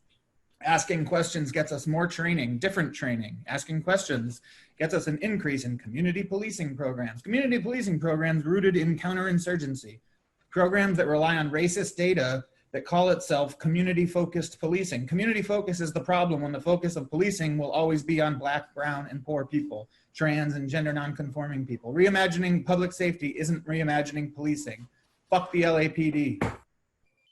Thank you. We have Zach Sherwin, followed by Daniel Gus. Hi. First of all, stop canceling meetings. The fact that this is the first one since June 2nd is a travesty. This is what's happening right now. You are the people who need to be having these meetings. Make them happen. Stop canceling them. Commissioner Decker says we're limiting public comment because we're going to lose a quorum. Well, why don't you have a quorum at this thing? Why are you not all making every effort to be as available as possible? This is it. This is the time that it's happening. Why isn't Commissioner Goldsmith here? I'm so sorry that Commissioner Figueroa Villa is sick, but why isn't she replaced with a temporary commissioner or something while this white hot issue is raging? You guys have skated by for years on people not being able to attend these meetings. Now that they're virtual and people have a fire lit under them to call, you cannot dismiss this avalanche of community dismay. It could not be more apparent that the things that the LAPD does, and that you are either failing to stop or enabling defy some common standard of morality. Chief Moore needs to go after those comments you made about George Floyd. Thank you. Daniel Gus, followed by Patty Kirby. Hi, can you hear me okay? Yes. Okay, hi, it's Daniel Gus. I write a corruption column for City Watch LA. I find it highly humorous that you guys are now getting your budget slashed by $150 million. You people harassed me because I simply wanted to report on these corrupt politicians. By the way, one who's right now, Jose Huizar, in federal custody. I sued you guys and this LA city attorney, and you guys had to pay me $10,836 for your corrupt behavior protecting those SOBs. I called for Chief Moore, you never stood up for me when I needed you to speak up for me. And why should I stick up for you now? You guys covered up for those corrupt politicians. And by the way, Commission President Decker, why is Steve Soboroff on this commission? What are his qualifications to be there? He represents everything that the community is asking to end. He has no business. Thank you. Patty Kirby, followed by Joseph Ocon.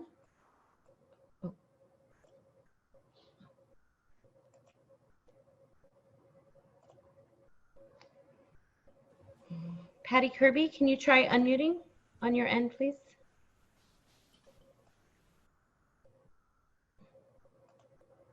Okay, we'll come back. Hello.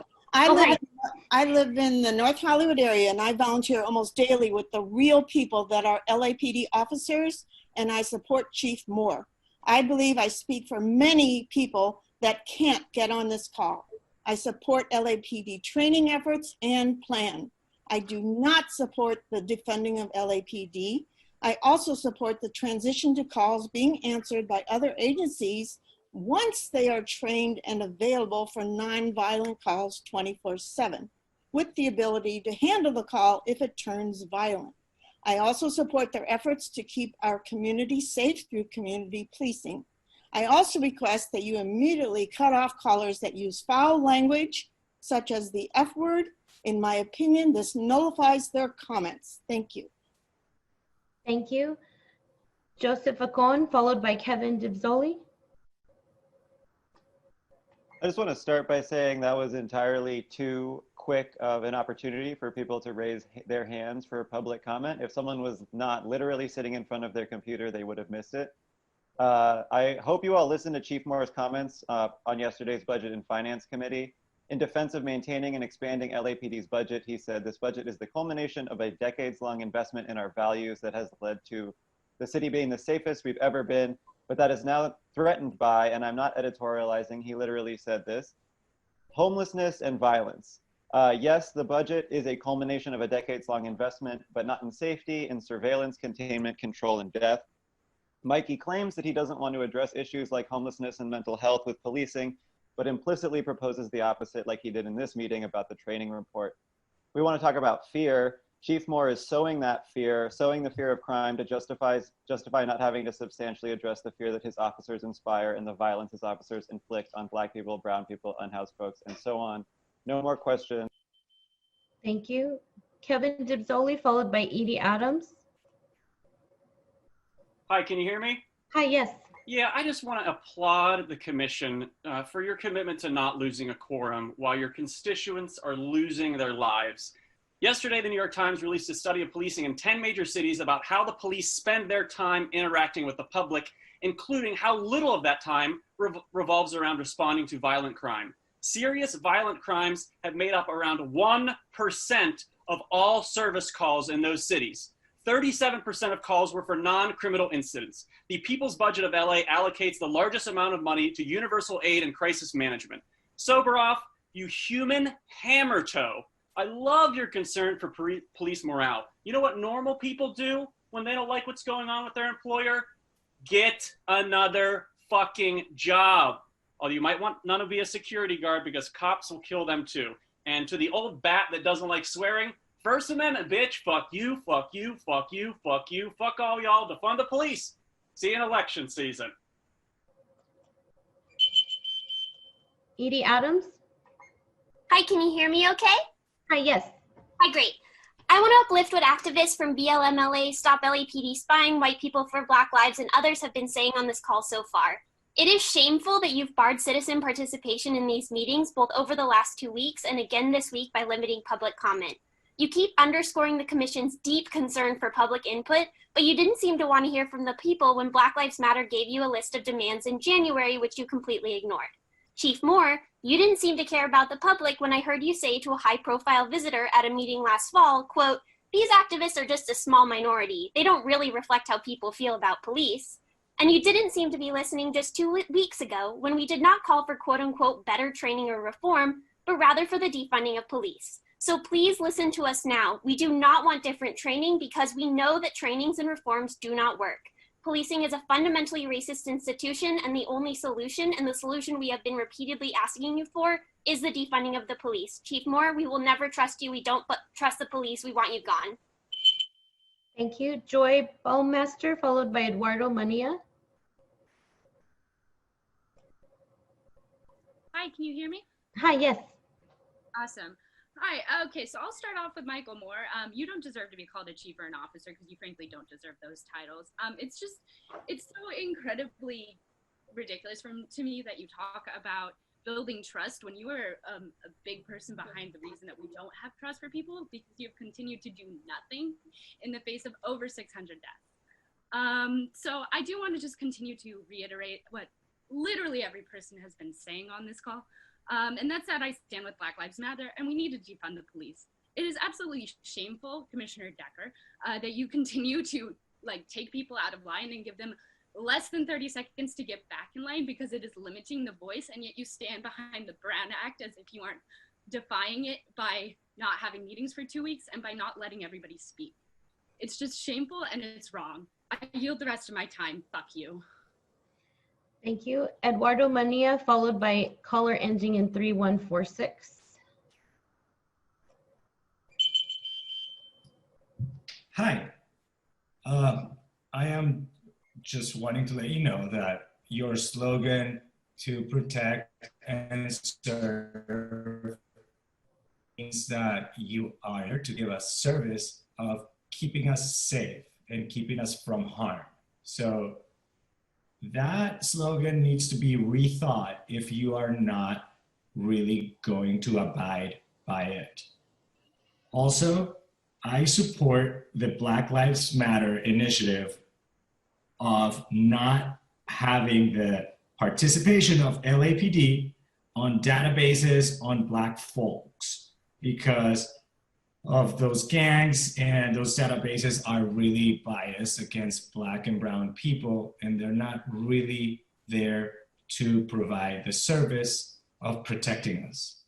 It can have more of a negative impact than a positive impact. Thank you. Thank you. Caller ending in 3146, followed by Paula Miner. Hello, Jonathan Foster. You know, let's remember Rodney King for 3 seconds. 28 years ago. That might be part of the reasons why some of the events that have taken place are happening.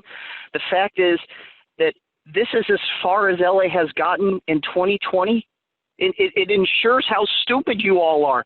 Like the Beck family or Soberoff, you've been around a while. What a bunch of anus holes. We wouldn't have to have a historical event if it was done right since Rodney King, right? I'm right. You guys are nuts.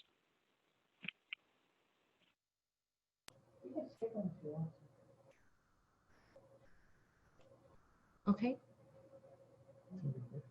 Paula Miner. Hello, can you hear me? Hi, yes.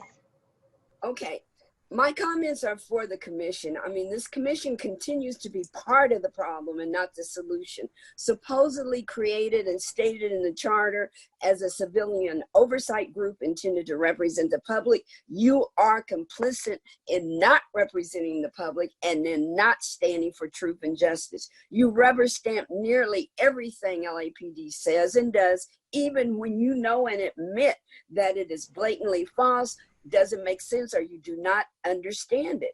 You serve as political appointments, so your allegiance is to the mayor.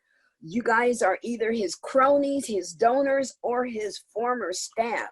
Your public service is a lie. It is not public service. Reimagining public safety also means reimagining this commission. So your responsibility is to tell the mayor and tell the LAPD that change is needed. Tell them the truth. The major changes. Thank you. Next, we have Jose Huizar Jr., followed by Craig H. Madam Secretary, I had previously that individual marked as Jose Huizar Jr. is Mr. Spindler, and I previously indicated that he does not speak on topic or any matter related to this commission. So next caller or next speaker after that person. Okay, we'll move on to Craig H, followed by CA. Hello. Hi. Decker, you owe Marina Hernandez a public apology. How dare you hang up on her? Her brother was shot and killed by the LAPD on April 22nd. He needed help, not death. The LAPD is competent at exactly two things, and that's killing Angelenos and promising to change. You'd be killing each other if one of you cared.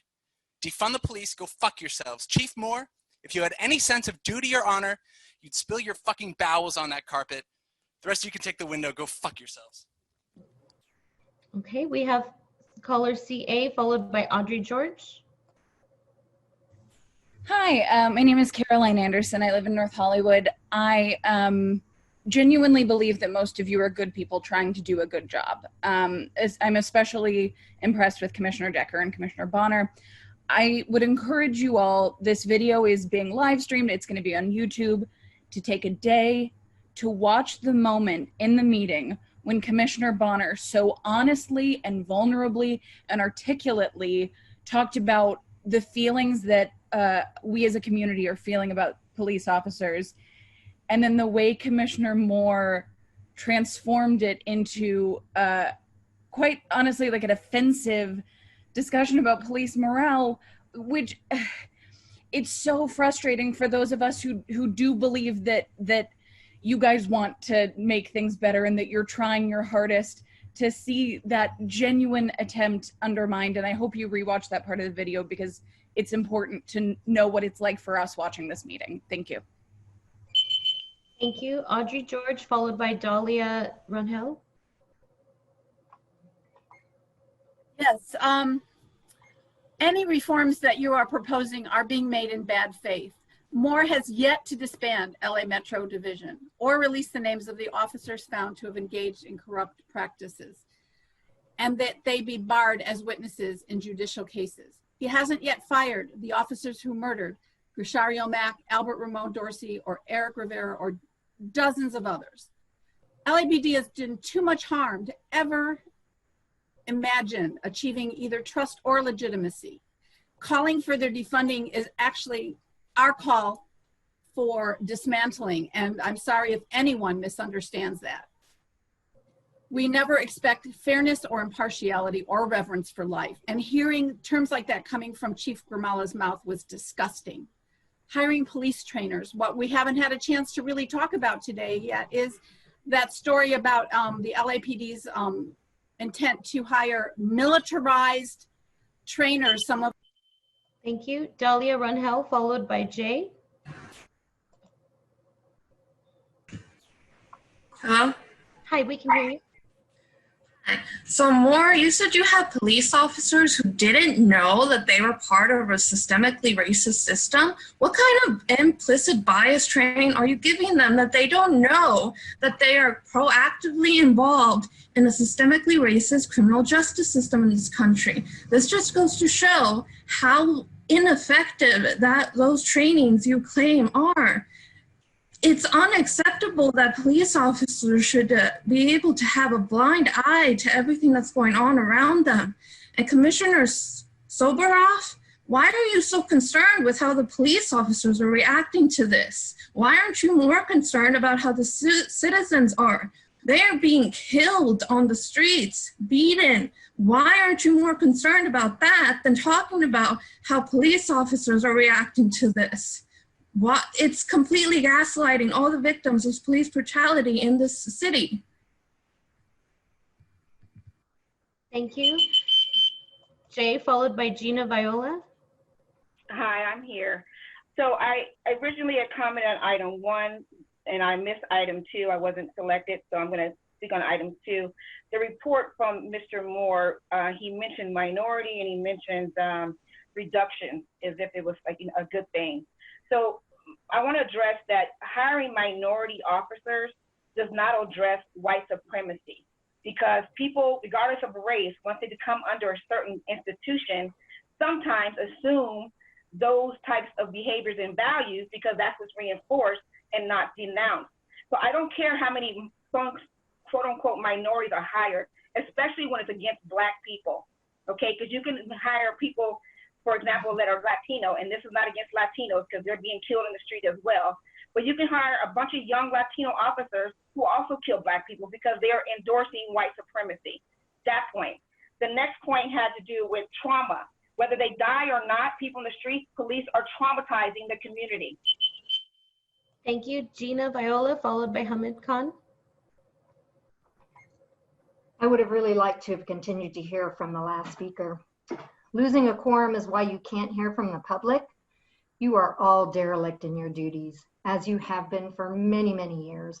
Michael Novick has told you this in countless meetings I've sat in with him. You have a member on this commission who's asked one question in several years. And yes, I know she's been sick for a long time, but she actually didn't go out on leave until after the scandal broke about her and the mayor. So, Commissioner Soboroff, you're quoted in an article as stating, you side with police. You always side with police. You know what they go through. As long as you are a standing member on this commission will never be viable. Never. Everyone, including the IG, except Commissioner Bonner, needs to resign. All that you are the watchdogs of white supremacy. You do realize that the uprising in the streets is a direct result of your lack of accountability for law enforcement in this country. Thank you. Hamid Khan, followed by Cassie. Yeah, I think a lot of time is wasted on Soboroff trying to get him to act like a person who has any interest in the community. This whole BS about trust, I'm reminded when we were in the thick of the drone fight, and LAPD did this whole shenanigan of reaching out to the community and getting their feedback. Out of over 1,600 emails, only 97 approved of the drones, which is about 6%.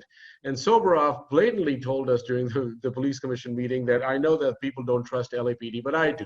So, let's not waste our time just even expecting an iota of any interest in the community's well-being. But Bonner, going back to you, I mean, we've sent official letters. We've given you all a roadmap. We've identified the deep racial profiling and the targeting of the Black and brown community by the surveillance network, the iWatch program, the Palantir data processing system, Stingrays, license plate readers. But, unless you really take these really veins, this bloodline to violence out, nothing is going to change. Thank you. We have Cassie, followed by Francesca Gomez. Hi, can you hear me? Yes. Hi, I'm a third generation Los Angelian, and I just wanted to second all of the points about how I really don't feel like this public comment has led to any actionable change. I constantly keep hearing the same points about over and over, and it's been weeks, and meetings have been canceled, and it really doesn't seem like anything has been done.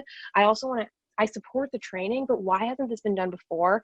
Will it be new money being put towards this training or a redistribution of funds from somewhere else? I also want to just mention that I support the firing of Chief Moore, but also I agree with Commissioner Bonner that we can't put Moore as a figurehead, and this is a systemic issue that has gone on for so many years that you've all mentioned and will continue to go on.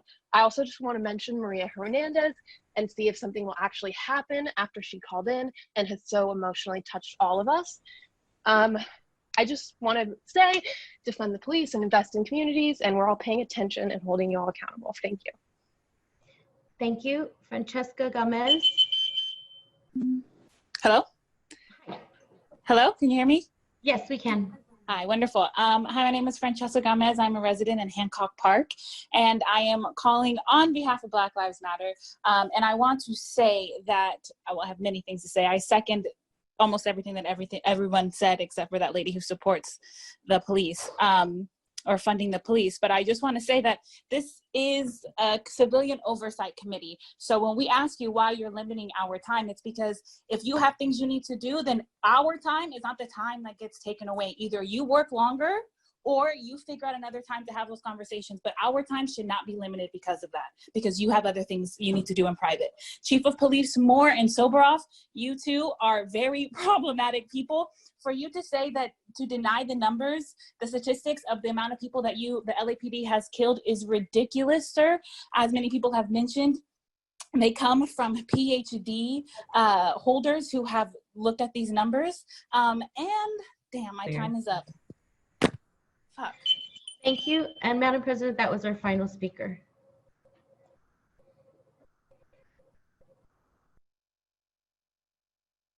Madam President, you're muted. Thank you. I apologize. I believe the Madam Secretary, I'm just trying to find my agenda, excuse me. The next item, I will make a few comments at the end, but the next items, and if you could clear the public comment section, this is for the closed session items, only for the closed session items. That is not an opportunity to raise everything. And by the way, I understand many of you have expressed your concerns about the time limits, but I have done everything in consultation with the city attorney. Madam Secretary, close public comment. How many people in queue, please? Yes, we have 13. 13. Reminder, members of the public, when you speak, it's only as to the closed session items before the commission. Let's begin on that then. Okay, we have Marina Vergara, followed by Ben Selman. I just want to let the commission know you should find ways to engage the public, not limit our contributions. I have been silenced. I have been slowed down on YouTube. I have been silenced on here. Tony McBride received military training at Terran Tactical Innovations. No officer of LAPD should be receiving outside training. She has hunted people. She has hunted my brother. There is poor leadership at all levels. There is no transparency. What you are not listening to the civilians and the citizens of LA. What we need is transparency. When will we get transparency? What do we do as families of traumatized victims? We are traumatized by killer cops. Where do we turn to when the government kills a member of our family? There is no resources for these families. Where do you turn to? There is no public trust. There is no public trust. Thank you. Ben Selman, followed by Resign. Can you hear me? Before we move on to that speaker, if I might, first, it is always heart-wrenching to hear from members of the public who have lost a family member. And all commissioners, I know I speak for when I say that we are incredibly sorry for your loss. No one should have to suffer the loss of a family member.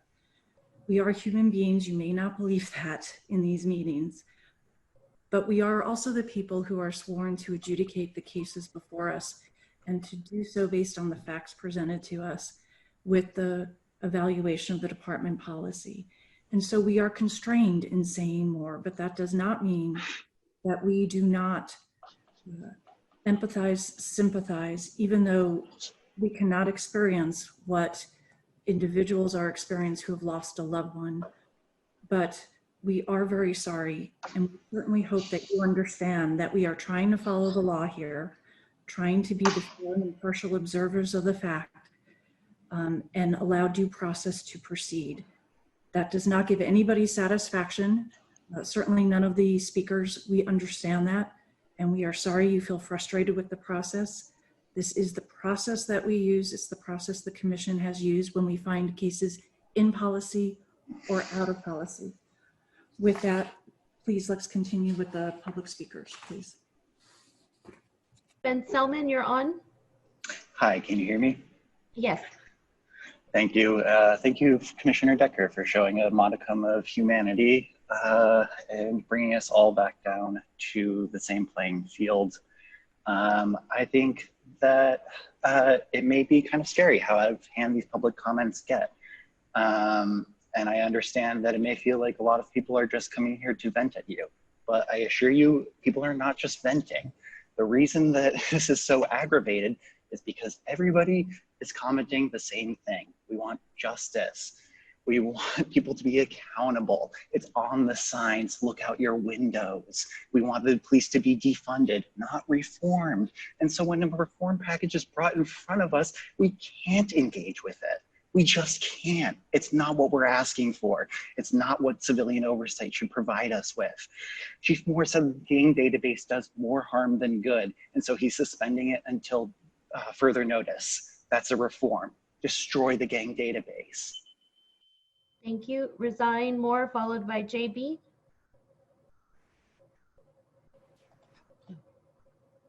Use the word, can you hear me?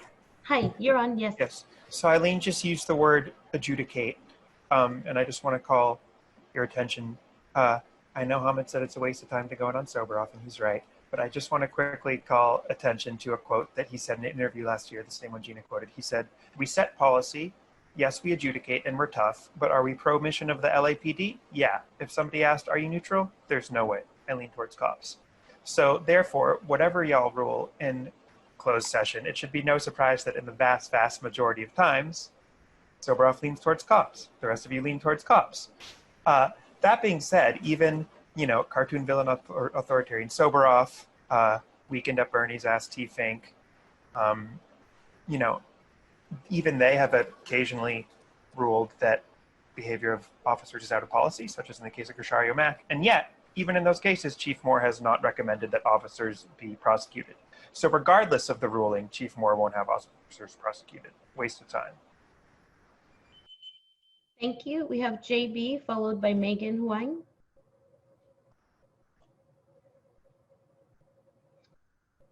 Hi, can you hear me? Hi, yes. Great. Look, this is a simple moral decision. The LAPD has been responsible for the murders of 600 plus Angelinos, unwarranted violence against peaceful protesters, and institutional racism propped up by Michael Moore. Yeah, I'm talking about you, Mel Gibson troll doll. The reason you have so many quote-unquote unsubstantiated cases of bias-driven murders is because you have racists like Moore sitting alongside you, protecting his ilk, while you all bend over backwards, insisting none of you could possibly be the problem. Yes, Commissioner Bonner, Moore's not the only problem with the LAPD. So your solution is to do nothing with him? Commissioner Decker, you regulate public comment to hide your detractors, yet do nothing when Soberoff spends half his time here on his phone? You are all complicit. There's no more room to pretend you care while still remaining passive on the root of your evils. I don't have sympathy for third-generation cops who don't want their kids in the force. I have sympathy for the black men and women who can't go home to their kids because of the violent, terrible system you all profit off and refuse to change meaningfully. Black Lives Matter. For the love of God, act like it. I yield my time. Thank you. Megan Huang, followed by Patriot. Hi, can you hear me? Hi, yes. Hi, my name is Megan Wong, and I live in Los Angeles. Every time an officer refuses to wear a mask during the middle of the pandemic, it's a failure of the LAPD. Every time an officer spits in the face of a protester, it's the failure of the LAPD. Every time an officer hits someone with a baton, it's a failure of the LAPD. Every time an officer hits someone with a rubber bullet, it's a failure of the LAPD. Every time an officer uses pepper spray or tear gas against its own citizens, it's a failure of the LAPD. And every time an officer murders a fellow citizen, it's a failure of the LAPD. You're not protecting us, you're endangering us, and I refuse to congratulate a department that is responsible for killing over 600 Angelenos. I refuse to celebrate an organization that actively terrorizes our communities, and I refuse to celebrate incremental change. The institution is rotten, we need accountability, the LAPD needs to destroy gang databases that do more harm than good, we need to defund the police, and Chief Moore needs to resign. I yield my time. Thank you. We have Patriot. Hello, how you doing? Can you hear me? Hi, yes.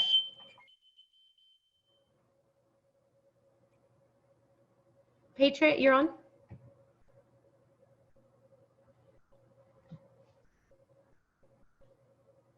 We could hear the speaker, but now we can't. Madam Secretary, can you unmute the speaker, please? Yeah, Patriot, can you try unmuting your computer, please? Or proceed to the next speaker. Hi, can you hear me? No, can you hear me? Oh, there you go. Can you hear me? Yes. Okay, you still hear me, right?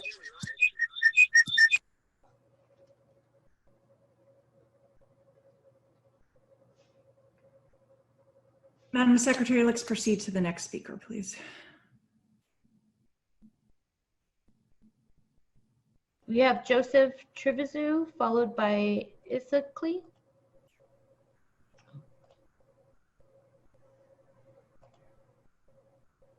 Okay, Joseph has an older version of Zoom, so let's move on then. Isakli, followed by Joss Bursley. Oh, Isaac Lee, sorry. Isaac Lee, you're on. Can you hear me? Hi, yes. Reset the clock, please. There we go. Can you hear me? Yes, please proceed.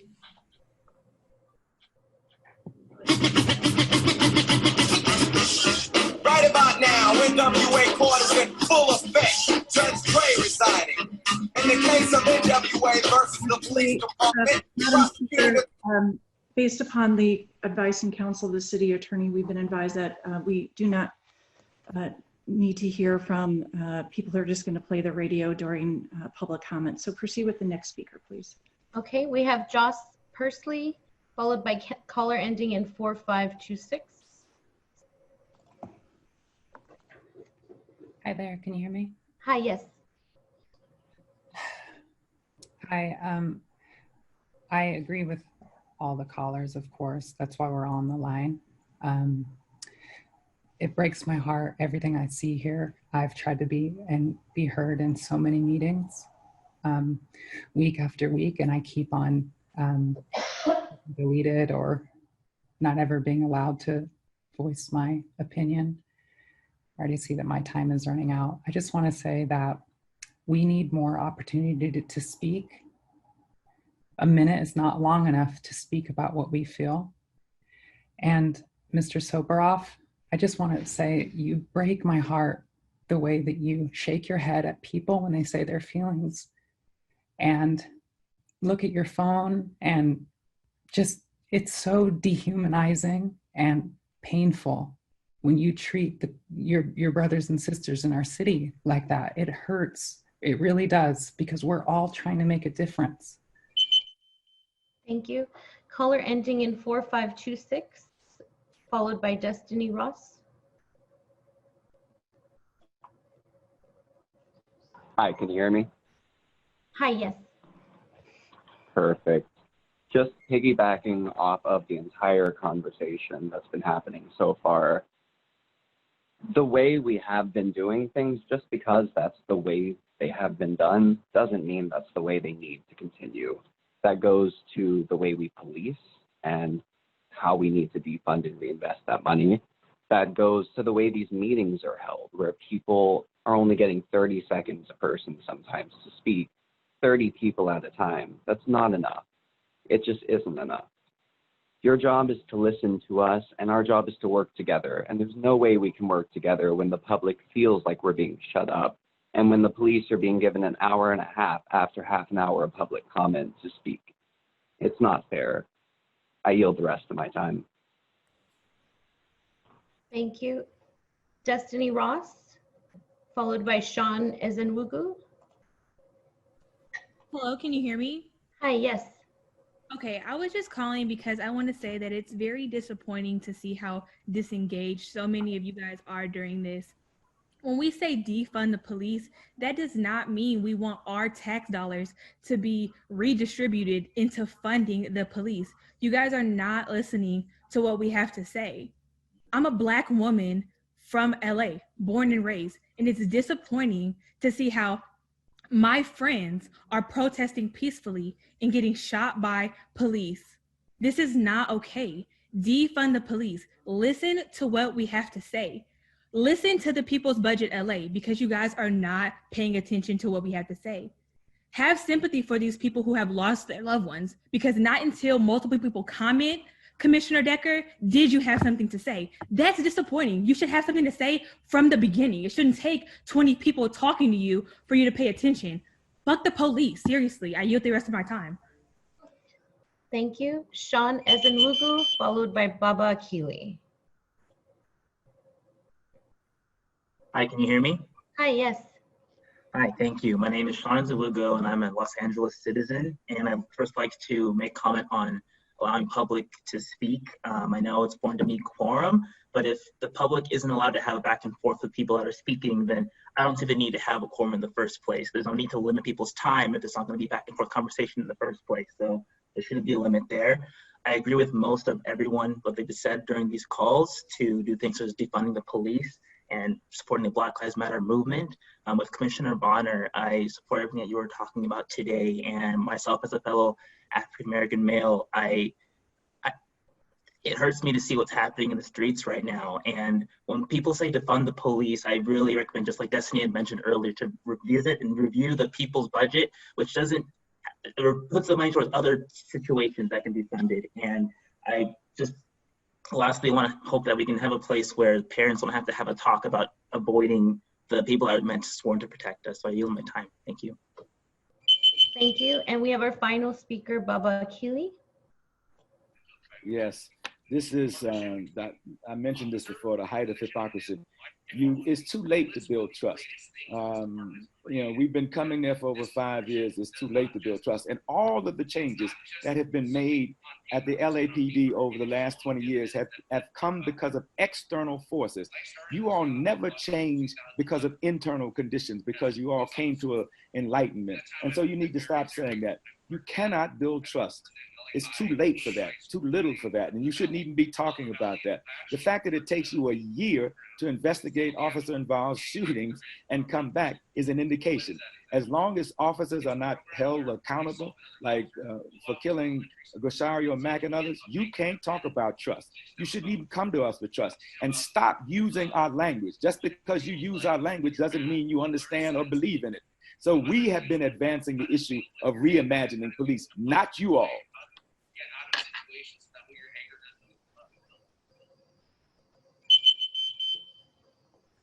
Thank you.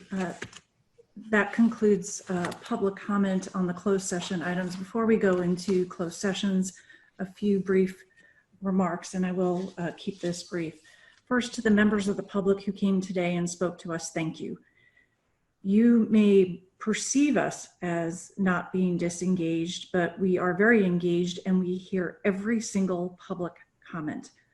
We too are frustrated by this process and want to have meetings outside the formality of a police commission meeting to hear from you more directly so we can engage in some dialogue. And that is what we are working on to do.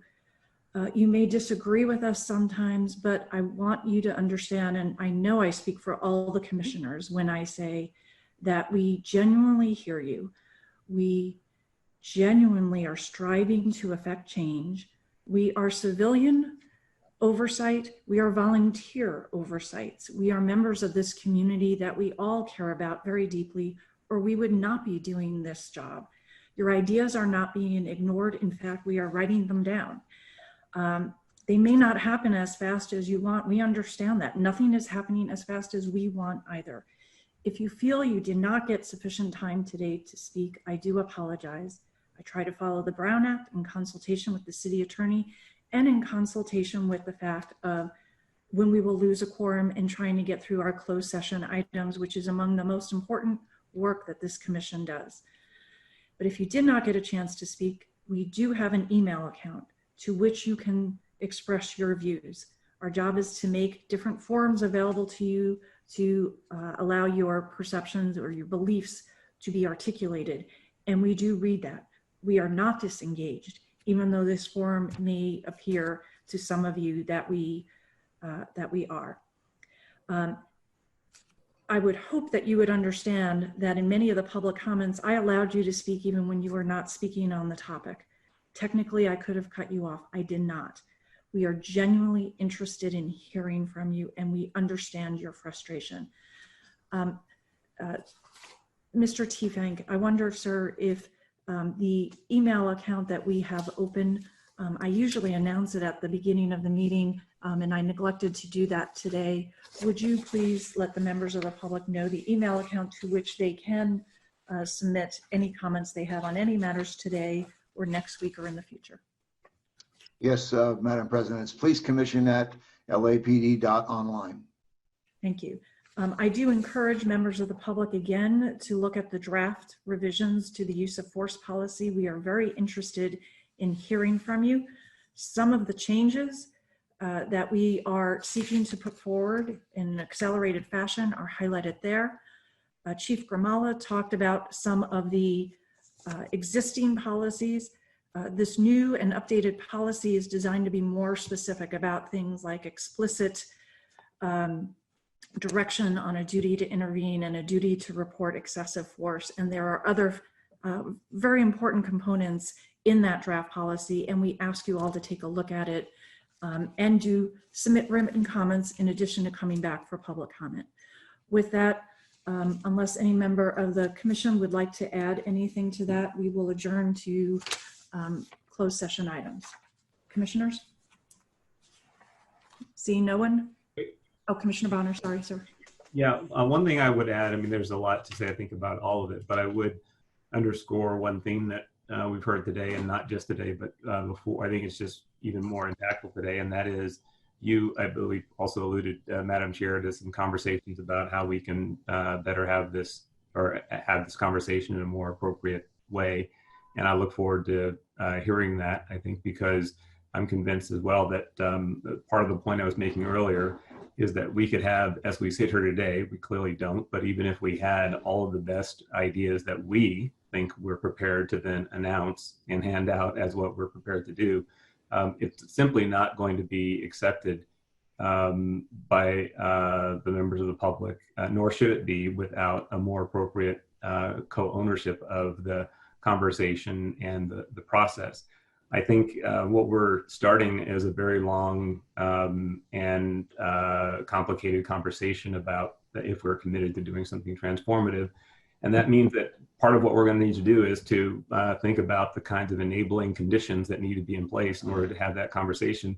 And one is some ground rules on the conversation itself, meaning how do we really anticipate going about that work? I don't have that answer. I'm just acknowledging that that I truly believe that this is not and should not be a function of one side of the table going to work and putting together a series of things that we're going to announce to the other side of the table. That's just not the way this needs to be positioned.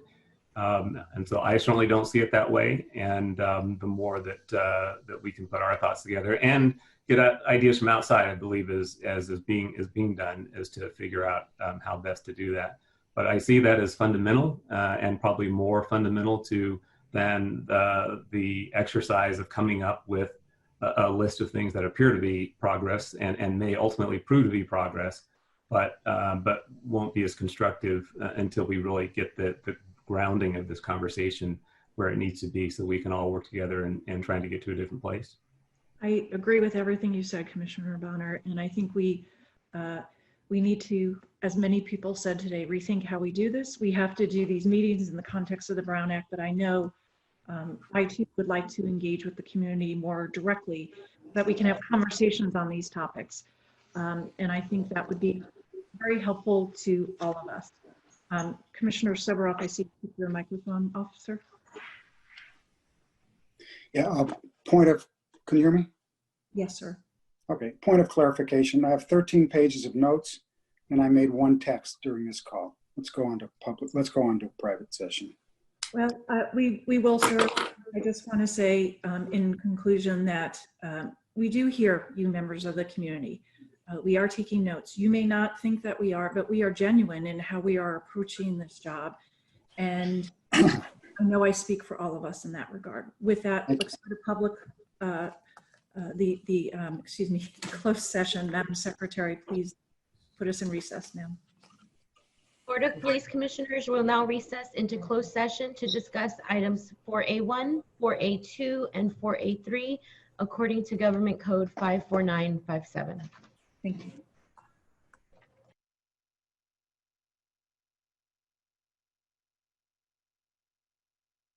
Very good. We have 3 commissioners. We just concluded our closed session. Mr. Teefank, will you close us out, sir? Yes, Madam President. Commission has concluded its work in closed session. As to item 4A1 OIS 033-19, the Commission's decision was, in this case, adopted the Chief of Police recommendations relevant to a tactical debrief. Excuse me one minute, I apologize. Tactical debrief, 2 Sergeant 1, 6 police officer 2s. Drawing and exhibiting in policy, 1 Sergeant 1, 5 police officer 2s. Less lethal use of force, 2 police officer 2s. Lethal use of force, 1 police officer 2. All of those were in policy, no further action. The vote was 3-0 unanimous. As to item 4A2 OIS 035-19, the decision in that case was administrative disapproval, 1 police officer 3 and 1 police officer 2 on tactics. Drawing and exhibiting in policy, no further action, 1 police officer 3 and 1 police officer 2. Lethal use of force in policy, 1 police officer 3. As to item 4A3, non-tactical unintentional discharge, case number 040-19. Tactics, tactical debrief, 1 police officer 1. Drawing and exhibiting does not apply. Unintentional discharge, administrative disapproval, negligent discharge, 1 police officer 1. And that vote was 3-0 also. That concludes the report out. Very good. At this point, I will move to adjourn our meeting. Is there a second? Second. All in favor? Aye. Aye. Mr. Bonner? Aye. Very good. We stand adjourned until next week. Thank you very much.